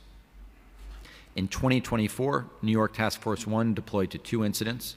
In September, 46 people and 2 canines from New York Task Force 1 deployed to North Carolina following Hurricane Helene. The team conducted extensive searches of areas impacted by infrastructure collapse, downed trees, mudslides, and heavy flooding. In October, 81 personnel and 4 canines from New York Task Force 1 deployed to Orlando following Hurricane Milton. The team assisted searching for survivors in collapsed buildings, providing emergency medical care, and conducting water rescues. We are also innovators in leveraging the latest technologies to enhance emergency preparedness priorities, preparedness and response. In collaboration with the Drone Task Force, NISM deployed drones to monitor shark activity on city beaches during the summer, culminating in a new shark protocol. We initiated a pilot program to use robotic devices to inspect infrastructure in hazardous conditions, such as compromised buildings. NISM is also exploring how generative artificial intelligence tools can enhance preparedness, response, and recovery efforts. NISM continues to coordinate the city's recovery working group, which focuses on new priorities including heat resiliency strategies and temporary flood protection measures. In collaboration with the Mayor's Office of Housing Recovery Operations, NISM facilitated a post-disaster hurricane recovery focus group to identify strategies for rapid post-disaster housing support. NISM connects city partners to FEMA Hazard Mitigation Assistance Funding, a critical federal grant program focused on risk reduction, and provides the technical assistance needed to successfully apply for these programs.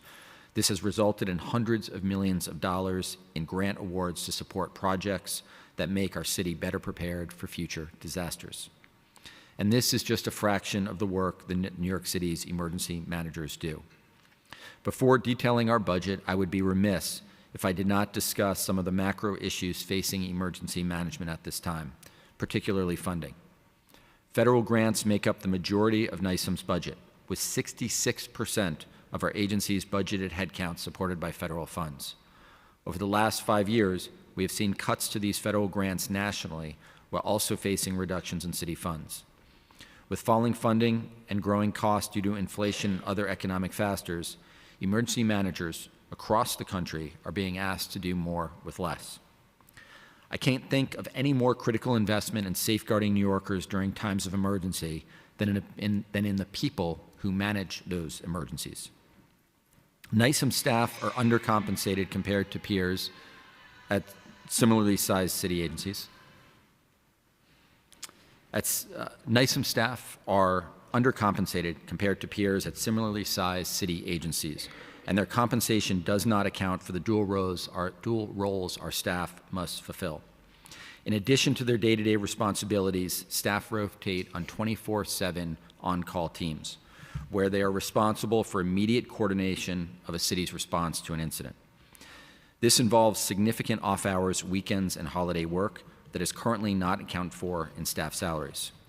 Our team has developed a comprehensive salary restructuring and advancement policy over the last year to provide career pathways and ensure we retain and grow the experience needed within the ranks of New York City emergency management to prepare for, respond to, and recover from future emergencies facing New Yorkers. I also want to take a minute to address another issue of pressing concern: the impacts of cuts to federal spending and the federal workforce, especially at FEMA and other federal agencies we depend upon, should not be underestimated. Across the country, Emergency Management 101 is that the local jurisdiction, whether a small town or county, a large city like New York, or a state, is in charge of managing an incident. But once that emergency exceeds their capabilities, they are able to turn to the state and then the federal government for support. Federal agencies provide unique expertise and capabilities that support local preparedness, response, recovery, surveillance, and mitigations. Agencies like the National Oceanic and Atmospheric Administration, NOAA, are an irreplaceable partner for weather forecasting. The Centers for Disease Control and Prevention, which conducts national disease surveillance, and the Federal Communication Commission, which supports wireless emergency alerts, just to name a few. We will need to ensure that we properly prepare for and manage the consequences of emergencies in the absence of the fully capable federal agencies that have supported emergency management efforts over the past several decades. Historically, when an incident occurs that exceeds local or state resources, the federal government will involve all necessary department and agency capabilities and organize the federal response coordinated by FEMA. While all emergencies start and end at the local level, federal agencies play a dominant role in several disaster scenarios, including civil defense, nuclear accidents, extreme weather, disease outbreaks, bioterrorism, and counterterrorism. But we are in the midst of a period of major change for the U.S. emergency management system, and we must prepare for a world where we cannot depend on the historic structure of state and federal support that exists before, during, or after emergencies. And I want to be clear that this concern predates the current administration. Over the last few years, New York City and many other cities across the state and country had to manage one of the largest humanitarian crises largely on our own with little help from the federal government. So today, I'm announcing a 90-day process that NYSEN will commence immediately to assess our risk as we as a city can better understand what we will need to do to mitigate and prepare for this new context. NYSEN will use this process to outline solutions and propose novel approaches to grow our local emergency capacity. This will include working with regional partners, the private sector, and the state to fill gaps created by federal cuts to budgets, workforce, and the agencies we depend upon. We will proactively develop an emergency management system that will lead the city's efforts to be better prepared for the foreseeable and unknown threats that lie ahead. With that said, let me now provide a snapshot of our budget for the next fiscal year. Our projected total fiscal year 2026 city tax levy expense budget is $79 million. We rely on our city tax levy expense budget to support the agency's administrative, technological, and operational costs. The projected fiscal year 2026 city tax levy personnel services budget is $12.9 million, which supports the 82 personnel lines paid directly through our tax levy funds. This includes $1.2 million in funding for 16 staff members dedicated to working on increasing communication and services to people with disabilities, access, and functional needs. Our projected fiscal year 2026 other than personnel services budget is $66 million, which includes $44.5 million for the agency's asylum operations. The remaining $21.5 million covers all agency operating and administrative costs. This budget includes a significant portion of non-discretionary funding. These funds are designated to cover our warehouse lease, utilities, and telecommunication costs, including the maintenance and operations of our Emergency Operations Center and our backup facilities. This money also supports our fleet and all additional equipment, supplies, and material needed to run the agency. I would like to close by expressing my admiration for our dedicated emergency managers, who in addition to their day-to-day roles are also responsible for immediately coordinating the city's response to an incident. They accomplish both roles with exemplary professionalism and service to their city. I'm honored to lead this agency, and I know that the expert team at New York City Emergency Management will continue to set the model for what emergency management should be. Thank you for the opportunity to testify today. I look forward to working with the council, and we are happy to take your questions. Thank you. Thank you so much for your testimony, Commissioner. And it is always a pleasure to see you and your Deputy Commissioner and your Chief Financial Officer. I just ask my colleagues if they have any questions at this time. Because you touched on the federal government, and we have a new administration. So, and I appreciate you saying that a lot of your cuts had come before this administration. What steps have NYSEN taken to prepare for the possibility of losing federal funds? And do you have alternative funding that you're seeking in the event? Yeah, thank you for your question. So we have seen this reduction in federal funds over the last number of years, and Chris can talk a little bit more about it. But after 9/11, the federal government set up a program, the Urban Area Security Initiative, which is a grant program that is responsible for 2/3 of our federal, of our agency's funding. That funding over the last number of years has been diluted as more and more jurisdictions tap into those federal funds. So this is not something that is new, although there are significant changes that possibly could be occurring with this new administration. They're looking at revamping FEMA, possibly doing away with FEMA. There are cuts being made to some of these agencies that we depend upon for disease surveillance, weather forecasting, communications. So one of the things that we're doing now is, as I mentioned in my testimony, we're launching a 90-day review starting today. Excellent. To look at how can the city, the region, our private sector, our partners with the state, the authorities, our sister agencies, how can we fill those gaps in this new normal to make sure that we're there for New Yorkers?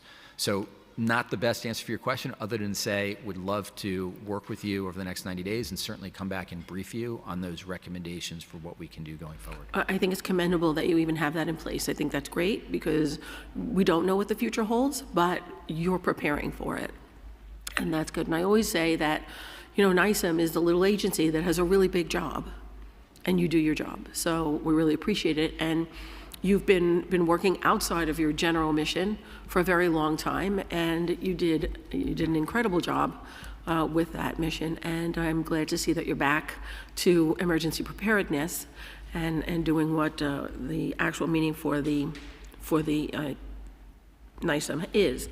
So we've spoken about emergency shelters, we've spoken about evacuation, routes and things of that nature.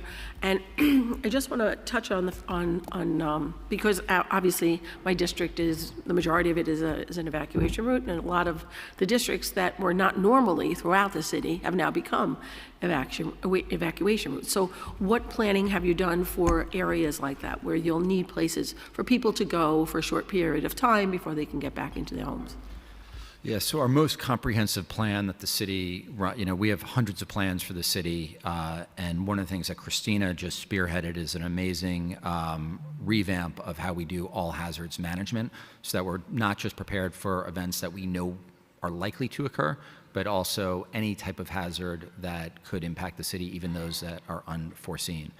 Specifically as it relates to coastal storm evacuation and the underlying areas, there's been a lot of work that we as an agency in the city has done post-Hurricane Sandy to revamp our coastal storm plan, looking at our sheltering operations, making sure that they are accessible, and certainly revamping the way that we do the hurricane evacuation zones. And there's a lot of public communication that we do throughout the year, especially leading into hurricane season, to make sure that residents are aware of the zones, that they are tapped into the proper communication channels, and that we are working the timelines to make sure that we are safely able to evacuate those areas should the need arise. Most of our questions were on like outreach and such, and you really answered it comprehensively in your testimony. And I was one of the people who received the notification via mail, to join, the NYC, Notify NYC, which I was already a member of. But so I think that a lot of the questions were answered in your testimony, and I really do appreciate that, because public awareness is something that everyone always talks about. We don't have enough public awareness, but honestly, sometimes people, I can send out a notification, in various ways, and then people say, geez, I had no idea you were having that concert. Why didn't you tell me? So I get I understand your task at hand. In areas that are vulnerable to these types of flooding, like normally, we're not talking about flash flooding or anything, but what are specific steps that you're taking to assess and mitigate vulnerabilities in these areas, especially where there are subway systems or areas that are transit deserts? We have in my district right now, the A line to Rockaway is ended because they're redoing the tracks. So that leaves one less way to get off the peninsula. So transportation is a problem. And so I know you're aware of it, and I know that that you've thought about how we're getting everybody off the peninsula. So just if you could give us an overview of by the city, 5 boroughs, what do you have in plan to get people from an area that was flooded to a place that is safe? Yeah. It's a great question, and I know you know this better than anybody. You and I can't count the number of times that we've been up to our knees in water. I get it. That's being generous. Up to our waist in water together, canvassing, making sure residents are okay together more than a few times. So different parts of the city are susceptible to different types of flooding. The coastal areas of the Rockaways, in particular, parts of Staten Island, Lower Manhattan, Brooklyn, we are a coastal city. Those are susceptible to coastal storm flooding, right? That is water that comes into Jamaica Bay, into New York Harbor. We're pretty good at both forecasting and understanding where that water is going to go and what areas are susceptible to flooding. And we have some lead time in those cases to communicate to the public who live in those areas, to work with different organizations that serve in particular vulnerable populations, people with disabilities and functional needs, to be able to move them out, working with our partners at the MTA, working with different transportation groups that can support people with disabilities and functional needs in particular, and to give people the time they need to move those out of those areas and into our shelter systems. I think the bigger concern right now, or another concern, is the areas outside of the coastal storms that are susceptible to flooding due to rainfall. Right. That is much harder to predict. It is much harder to forecast. We might know that we're looking at moderate to extreme rainfall somewhere across the city, but knowing exactly where those storm cells are going to line up, if they're lining up over areas that are more susceptible or less susceptible to flooding, that is very, very difficult to forecast ahead of time. And generally, you may not even know that there is the concern of a flash flood until you're maybe a few hours away. And so one of the things that we're doing is really working very closely to educate the public, making sure that they know that when a watch is issued, that they need to start preparing to act. When a warning is issued, they need to act. Providing them in our communication, letting them know that there are places that they can go that are city-run, that are safe shelters, at least for temporary periods of times, if you live in a basement, below-grade apartment, someplace that is more vulnerable. But a lot of it in those cases is really around the public communication. I'd say, Christina, do you have anything that you'd want to add to that? On the Yeah, I would just say, and I know that you're aware of this, but we also, after Hurricane Ida, set up a basement apartment notification group. And one thing as technology has evolved, Notify first came to be in 2009. People have gotten away from phone calls, and they've gotten into texts and emails and notifications on social media. But for most people, that isn't going to wake you up in the middle of the night. That's not going to get your attention in the way that may be needed. So this basement group that we are working on in very specific districts, it's phone calls. So it can be a landline, it can be your cell phone, it can be however you would get a phone call, but that's a difference. So it will be intentionally disruptive to wake people up because, as Zach said, it could be a couple hours or, it could be a lot quicker. But as we get into coastal storm season and, looking at other heat season and things, we do continue to push and look at different ways to use Notify to the best of our ability. Thank you. And just one thing to add, I think, as we're going into our coastal storm season prep, one of the issues that you just flagged in regards to the MTA and the subway shutdown out on the Rockaways, that is something that we'll be working very closely with to make sure that we have contingencies in place. Right.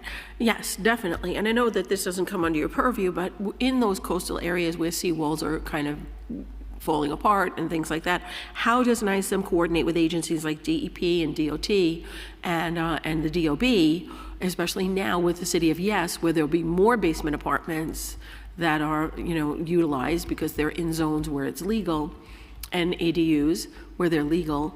This just puts just another layer of what you need to know and how you need to mitigate and where you need to notify and or remove people for their safety. So we do work with them in a couple of different ways. So number one is we manage the process to develop the city's hazard mitigation plan, which is a federal requirement to make us eligible to federal funding.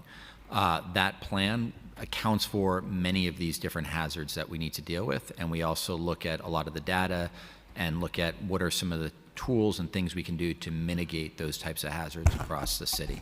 And that is updated very regularly. One of the things we're looking at putting into it, for example, is wildfires in the next edition of the hazard mitigation plan.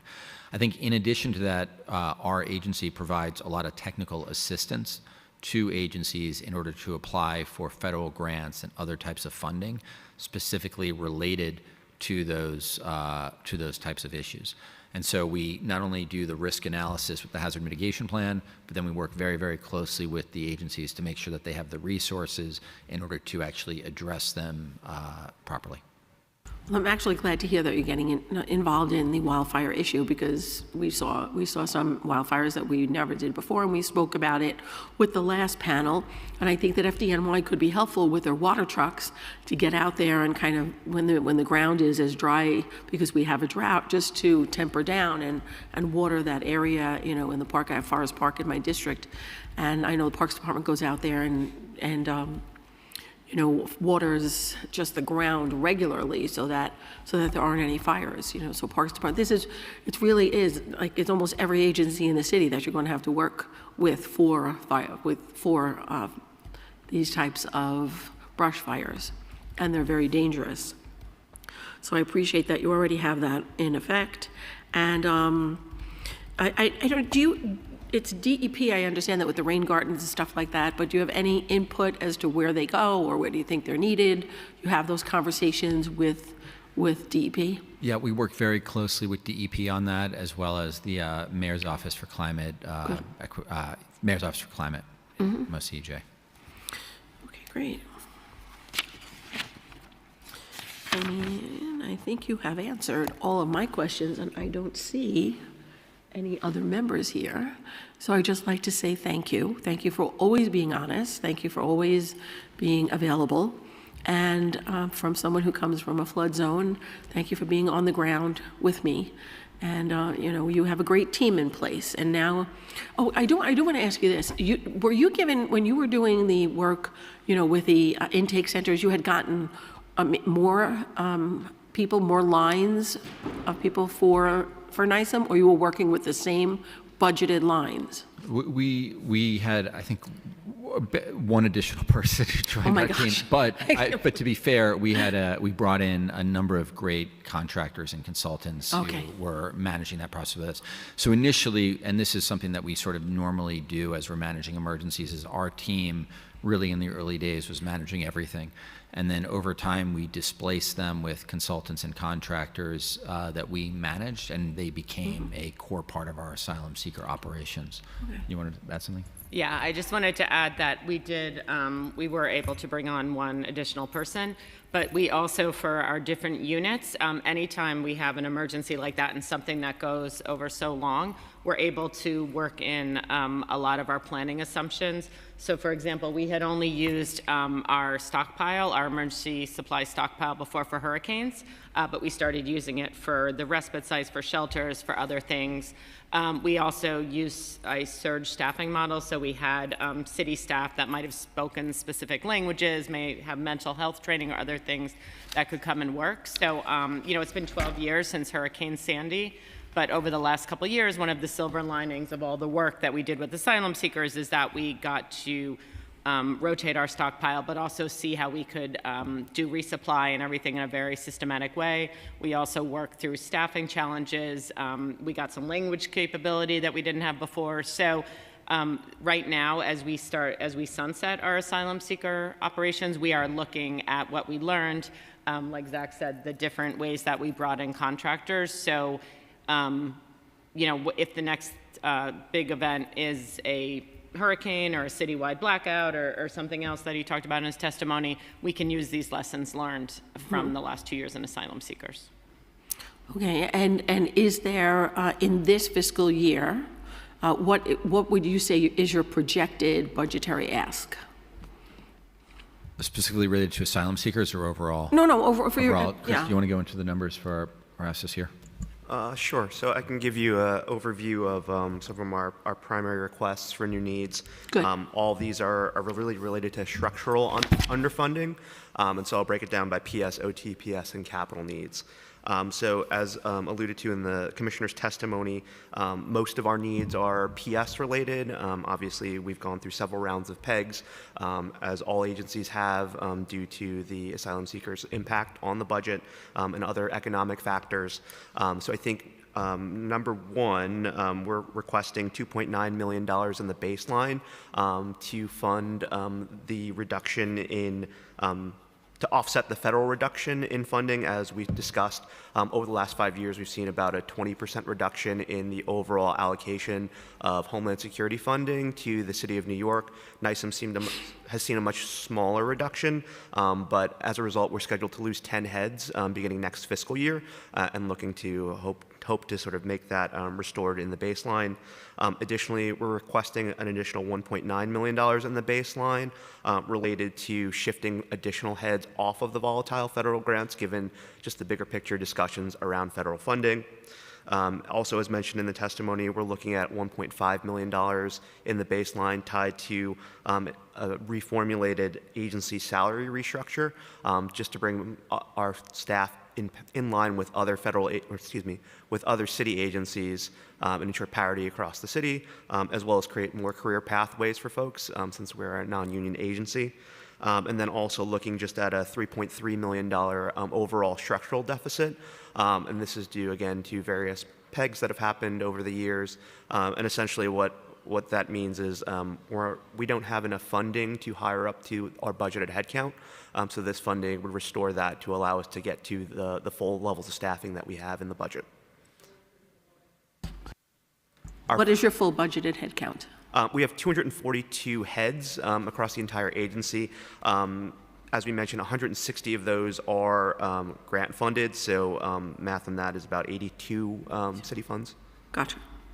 Okay, thank you. And then just OTPS quickly, 477,000 for critical software and license needs across the city, $300,000 for vehicle maintenance. Our entire vehicle budget and equipment maintenance budget was zeroed out through previous pegs, and we've been self-funding that with surpluses elsewhere.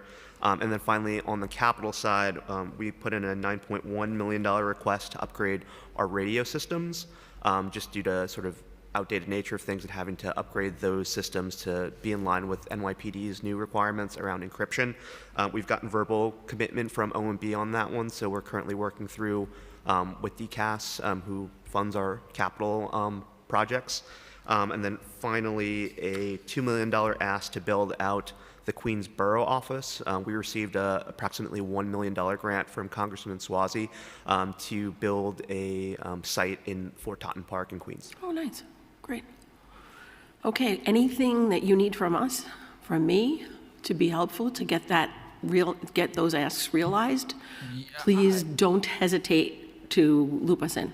We will for sure, and I think that the one sort of thing I would underline is that our you know, and I've said this in my testimony, but the people who work at our agency are our most important investment. And I think, as Chris just said, you know, we are not unionized, and we are not. We don't have many civil service at our agency. And I think what that means is that when you are thinking about coming to emergency management for a career, unlike agencies, and also just because of the diversity of jobs that our people fill. We're a small agency, as you said, with a little engine that could. Yeah. But when you think about career pathways, it's really, really important for us that the people that we have at this agency know what a career looks like in emergency management, because that you don't want to lose that experience. You want to see people grow. You want to see them flourish.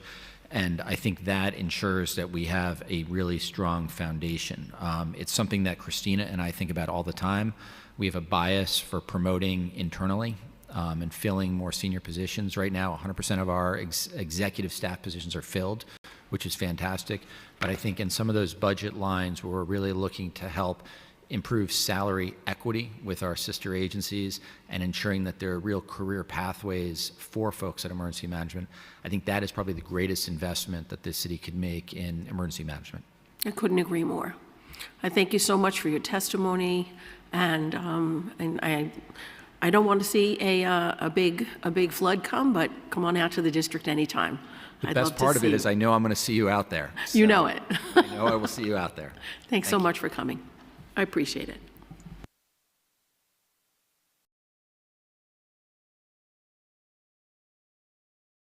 Just going to pause for 3 to 5 minutes.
I'd just like to make an announcement. Although our public testimony is not supposed to begin until 2:30, because the hearing ended sooner and you are here and present, I don't want to have you have a misuse of your time.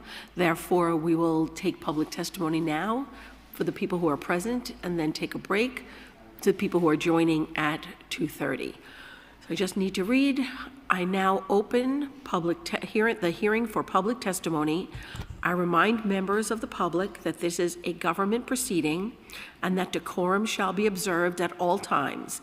As such, members of the public shall remain silent at all times. At the witness table is reserved for people who wish to testify. No video recording or photography is allowed from the witness table. Further, members of the public may not present audio or video recordings as testimony, but may submit transcripts of such recordings to the sergeants at arms for inclusion in the hearing record. If you wish to speak at today's hearing, please fill out an appearance card with the sergeants at arms and wait to be recognized. When recognized, you will have 2 minutes to speak on today's hearing topic, the budget for the fire department and for New York City Emergency Management. If you have written statement or additional written testimony you wish to submit for the record, please provide a copy of that testimony to the sergeant at arms. You may also email written testimony to testimony@council.nyc.gov within 72 hours of the close of this hearing. Audio and video recordings will not be accepted. For in-person panelists, please come up to the table once your name has been called. And I will now read the names of the people who are in the first panel.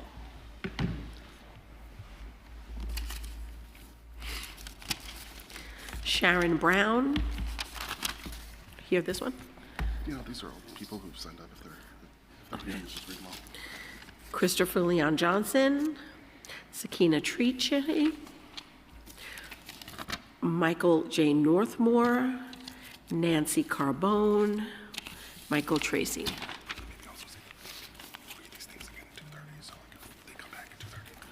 Although they may not be in the room right now, they will be given a chance to testify at 2:30 if they return. So please, we'd love to hear your testimony.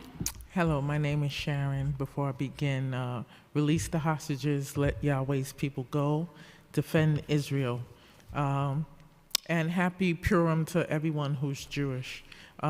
It's paramount to have funding for the FDNY and the EMS in excess of $1 billion. For both, $1 billion is not enough.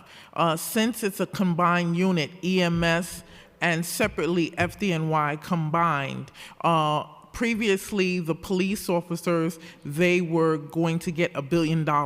So if you have two agencies, FDNY and EMS, $1 billion would not be enough for two agencies, and getting new vehicles and different things like that, that's not going to make it $1 billion. They must prepare for terror attacks, major, and they also, we don't expect it, but we have to prepare for it. And they must expect minor terror incursions also. So they need funding in excess of $1 billion. The man cover situation and fire cannot happen. We need training for disaster situations above the norm. So we see things like the man cover situation, and we know Con Ed needs to coordinate with the FDNY EMS and also with NYPD, and they need to check on every man cover hole within and without to find out what's going on under there.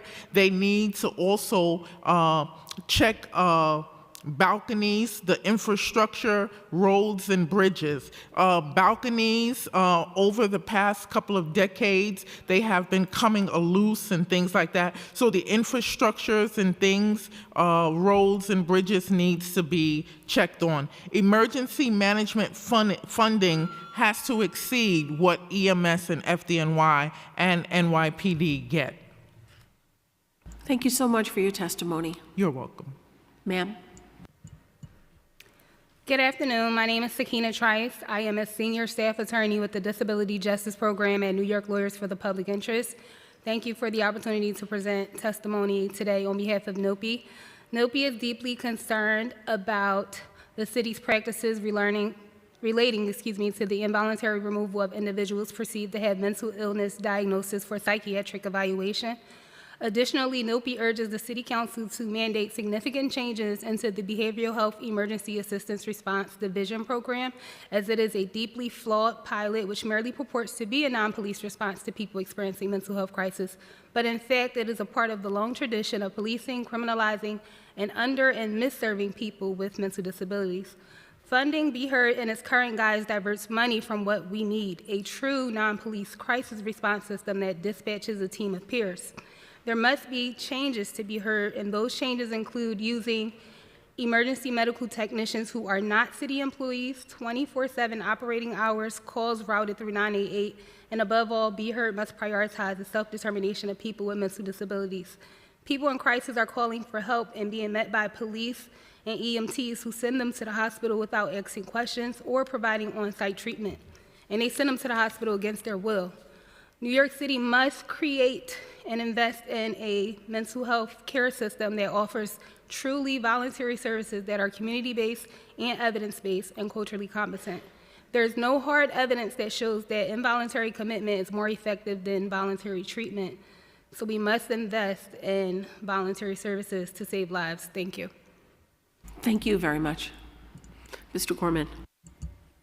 Good afternoon. My name is Joe Gorman, and I'm the son of a retired FDNY captain. I'm also proud to work for Friends of Firefighters, an organization founded with the mission of supporting New York City's bravest. In the aftermath of 9/11, our founder, Nancy Carbone, established this organization upon witnessing firsthand the immense emotional and mental toll of our city firefighters. Since then, we've remained steadfast in our mission, providing free, independent, and culturally competent mental health support to active and retired FDNY firefighters and their families. New York City firefighters confront some of the most harrowing emergencies, facing trauma and life-threatening conditions daily. A recent survey conducted by SUNY New Paltz revealed that more than 68% of first responders have experienced stress, while 53% reported that they have experienced symptoms of depression. Burnout and anxiety, among other mental health challenges identified by the respondents, and 38% reported to have symptoms of post-traumatic stress disorder. Sadly, the suicide rate amongst firefighters is higher than that of the rate of the general public. 80% of respondents said that the stigma associated with mental health is an obstacle to seeking assistance. Culturally competent mental health resources remain scarce, and traditional employee assistance programs often fail to meet the first responders' unique needs. Counseling is the foundation of our work, providing firefighters and their families with critical, confidential support free of charge. Because we do not accept insurance, our clients face no session on caps, no limitations on frequency, and no restrictions on session lengths, ensuring they receive the care that they need when they need it and however they want it. Our clinicians at Friends of Firefighters are seasoned therapists with diverse backgrounds, all of whom have a deep understanding of the firefighter community and its values. They employ a variety of evidence-based approaches and tailored methods that allow us to address a broad spectrum of firefighting-specific mental health challenges. Today, I'm here because we're at a critical point. The demand for our services has surged, nearly tripling since 2018. Last year alone, we provided nearly 4,500 counseling sessions, yet our fundraising efforts have not kept pace. Friends of Firefighters expects $633,000 to cover the costs necessary to deliver direct services and conduct critical outreach to New York City firefighters and their families. Thank you to the Chair for your continued and unwavering support, and thank you to the committee for their consideration. Thank you for your testimony.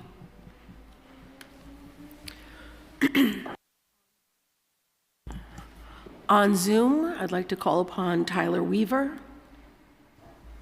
Starting time. Okay, can you hear me? Yes, sir. Okay, great. Hi, good afternoon. My name is Tyler Weaver. Before I begin, I'd just like to quickly thank Committee Chair Joanne Ariola, her staff, and the other committee members for the attention they bring to FDNY issues that are of importance to everyone in New York City. I also want to acknowledge the very hard work that the firefighters and EMS personnel perform every day to keep the city safe. When it comes to the 2026 budget, I believe some additional funding is going to be required to address the issue of the high response times for EMS. As the committee members already know, these long response times impacted my family in December 2023 when our son Nicholas suffered a cardiac arrest in the Bronx and waited 19 minutes for an ambulance. While that event is just a single data point, New York City's Local Law 119 official data on emergency responses show that advanced life support ambulances in the Bronx every month since the end of 2023 are taking more than 10 minutes to arrive 75% of the time. If you do the math, with about 48,000 ALS calls per year in the Bronx, this means approximately 36,000 people in the Bronx each year are being forced to wait long times for the highest level of EMS care, which are the advanced life support units. As the committee report for today's meeting indicates, EMS faces major issues with staffing, and this issue has been ongoing for years. When you dig into the reasons why staffing is a problem, the same answer keeps popping up, namely that EMS personnel in New York City are underpaid and that this causes high turnover and difficulty in attracting and keeping the proper amount of people needed to staff units at the correct level. When one considers that an even higher number of EMS staff and ambulances would actually be needed to start bringing down the high response times, it ought to be clear that EMS funding and resourcing needs to be higher than the preliminary budget proposes. Previous years' mayor's management reports indicated that in the past, 25% of cardiac arrests were able to be taken to the hospital with the return of their heart. Your time has expired. Thank you. I do have a question for you, Mr. Weaver. So Yep. I don't know if you were watching the hearing, but I did bring up, Yes. and again, I want to give you my deepest condolences.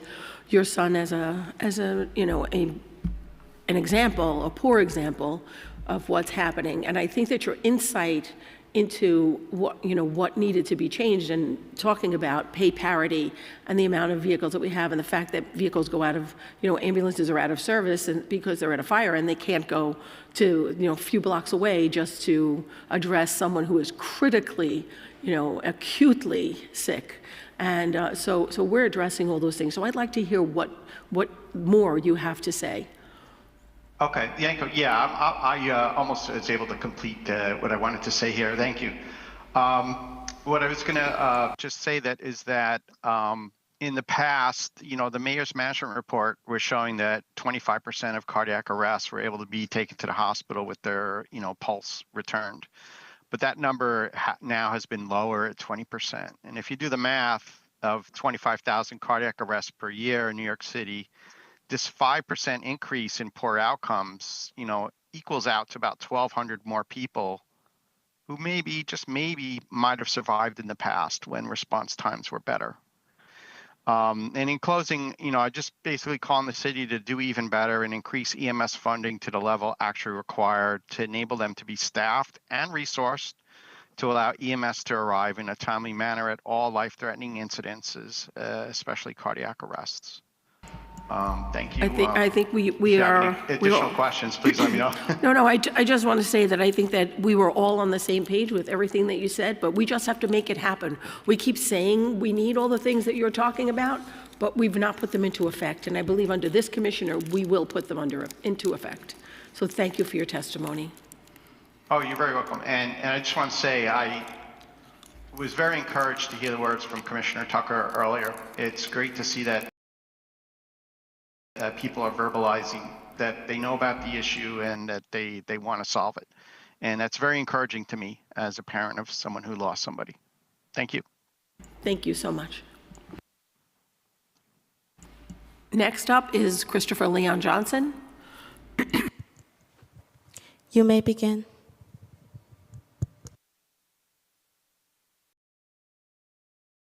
There you go. Yeah, hello, my name is Christopher. Can you hear me?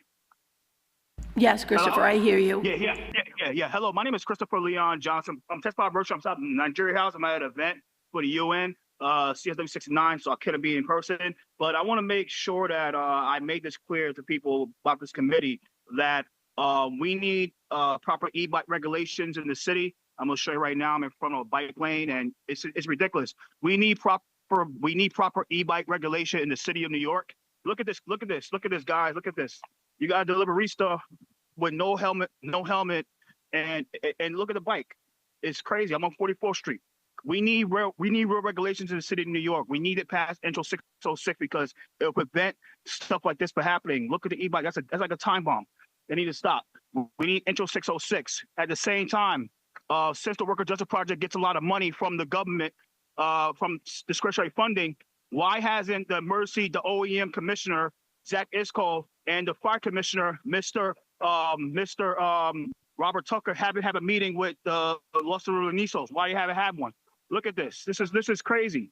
Like the city council need to really help pass Intro 606. At the same time, Worker Justice Project look at this. Worker Justice Project needs to crack down. Like, look at this. This is crazy, guys. Like, the Worker Justice Project needs to start cracking down and really start holding their own people accountable for this stuff happening in the street. Christopher? Around here, 44th Street. Yeah. I appreciate all that you're showing us, I really do, but is there anything specific? No, it's okay. Is there anything specific to the fire department or NISM that you want to talk about? I mean, I appreciate your input. Okay. All right, cool. Sorry about that. I'm sorry. So don't be sorry. The fire department need to sit down with the Worker Justice Project. The OEM, Office of Emergency Manager, need to sit down. Your time has expired. Worker Justice Project. And one more thing is that keep their funding. Don't defund them. And please watch Adrienne Adams because she might retaliate against them for backing up Brad. Thank you so much, Christopher. I appreciate your testimony. Thank you. Sorry about that. Thank you.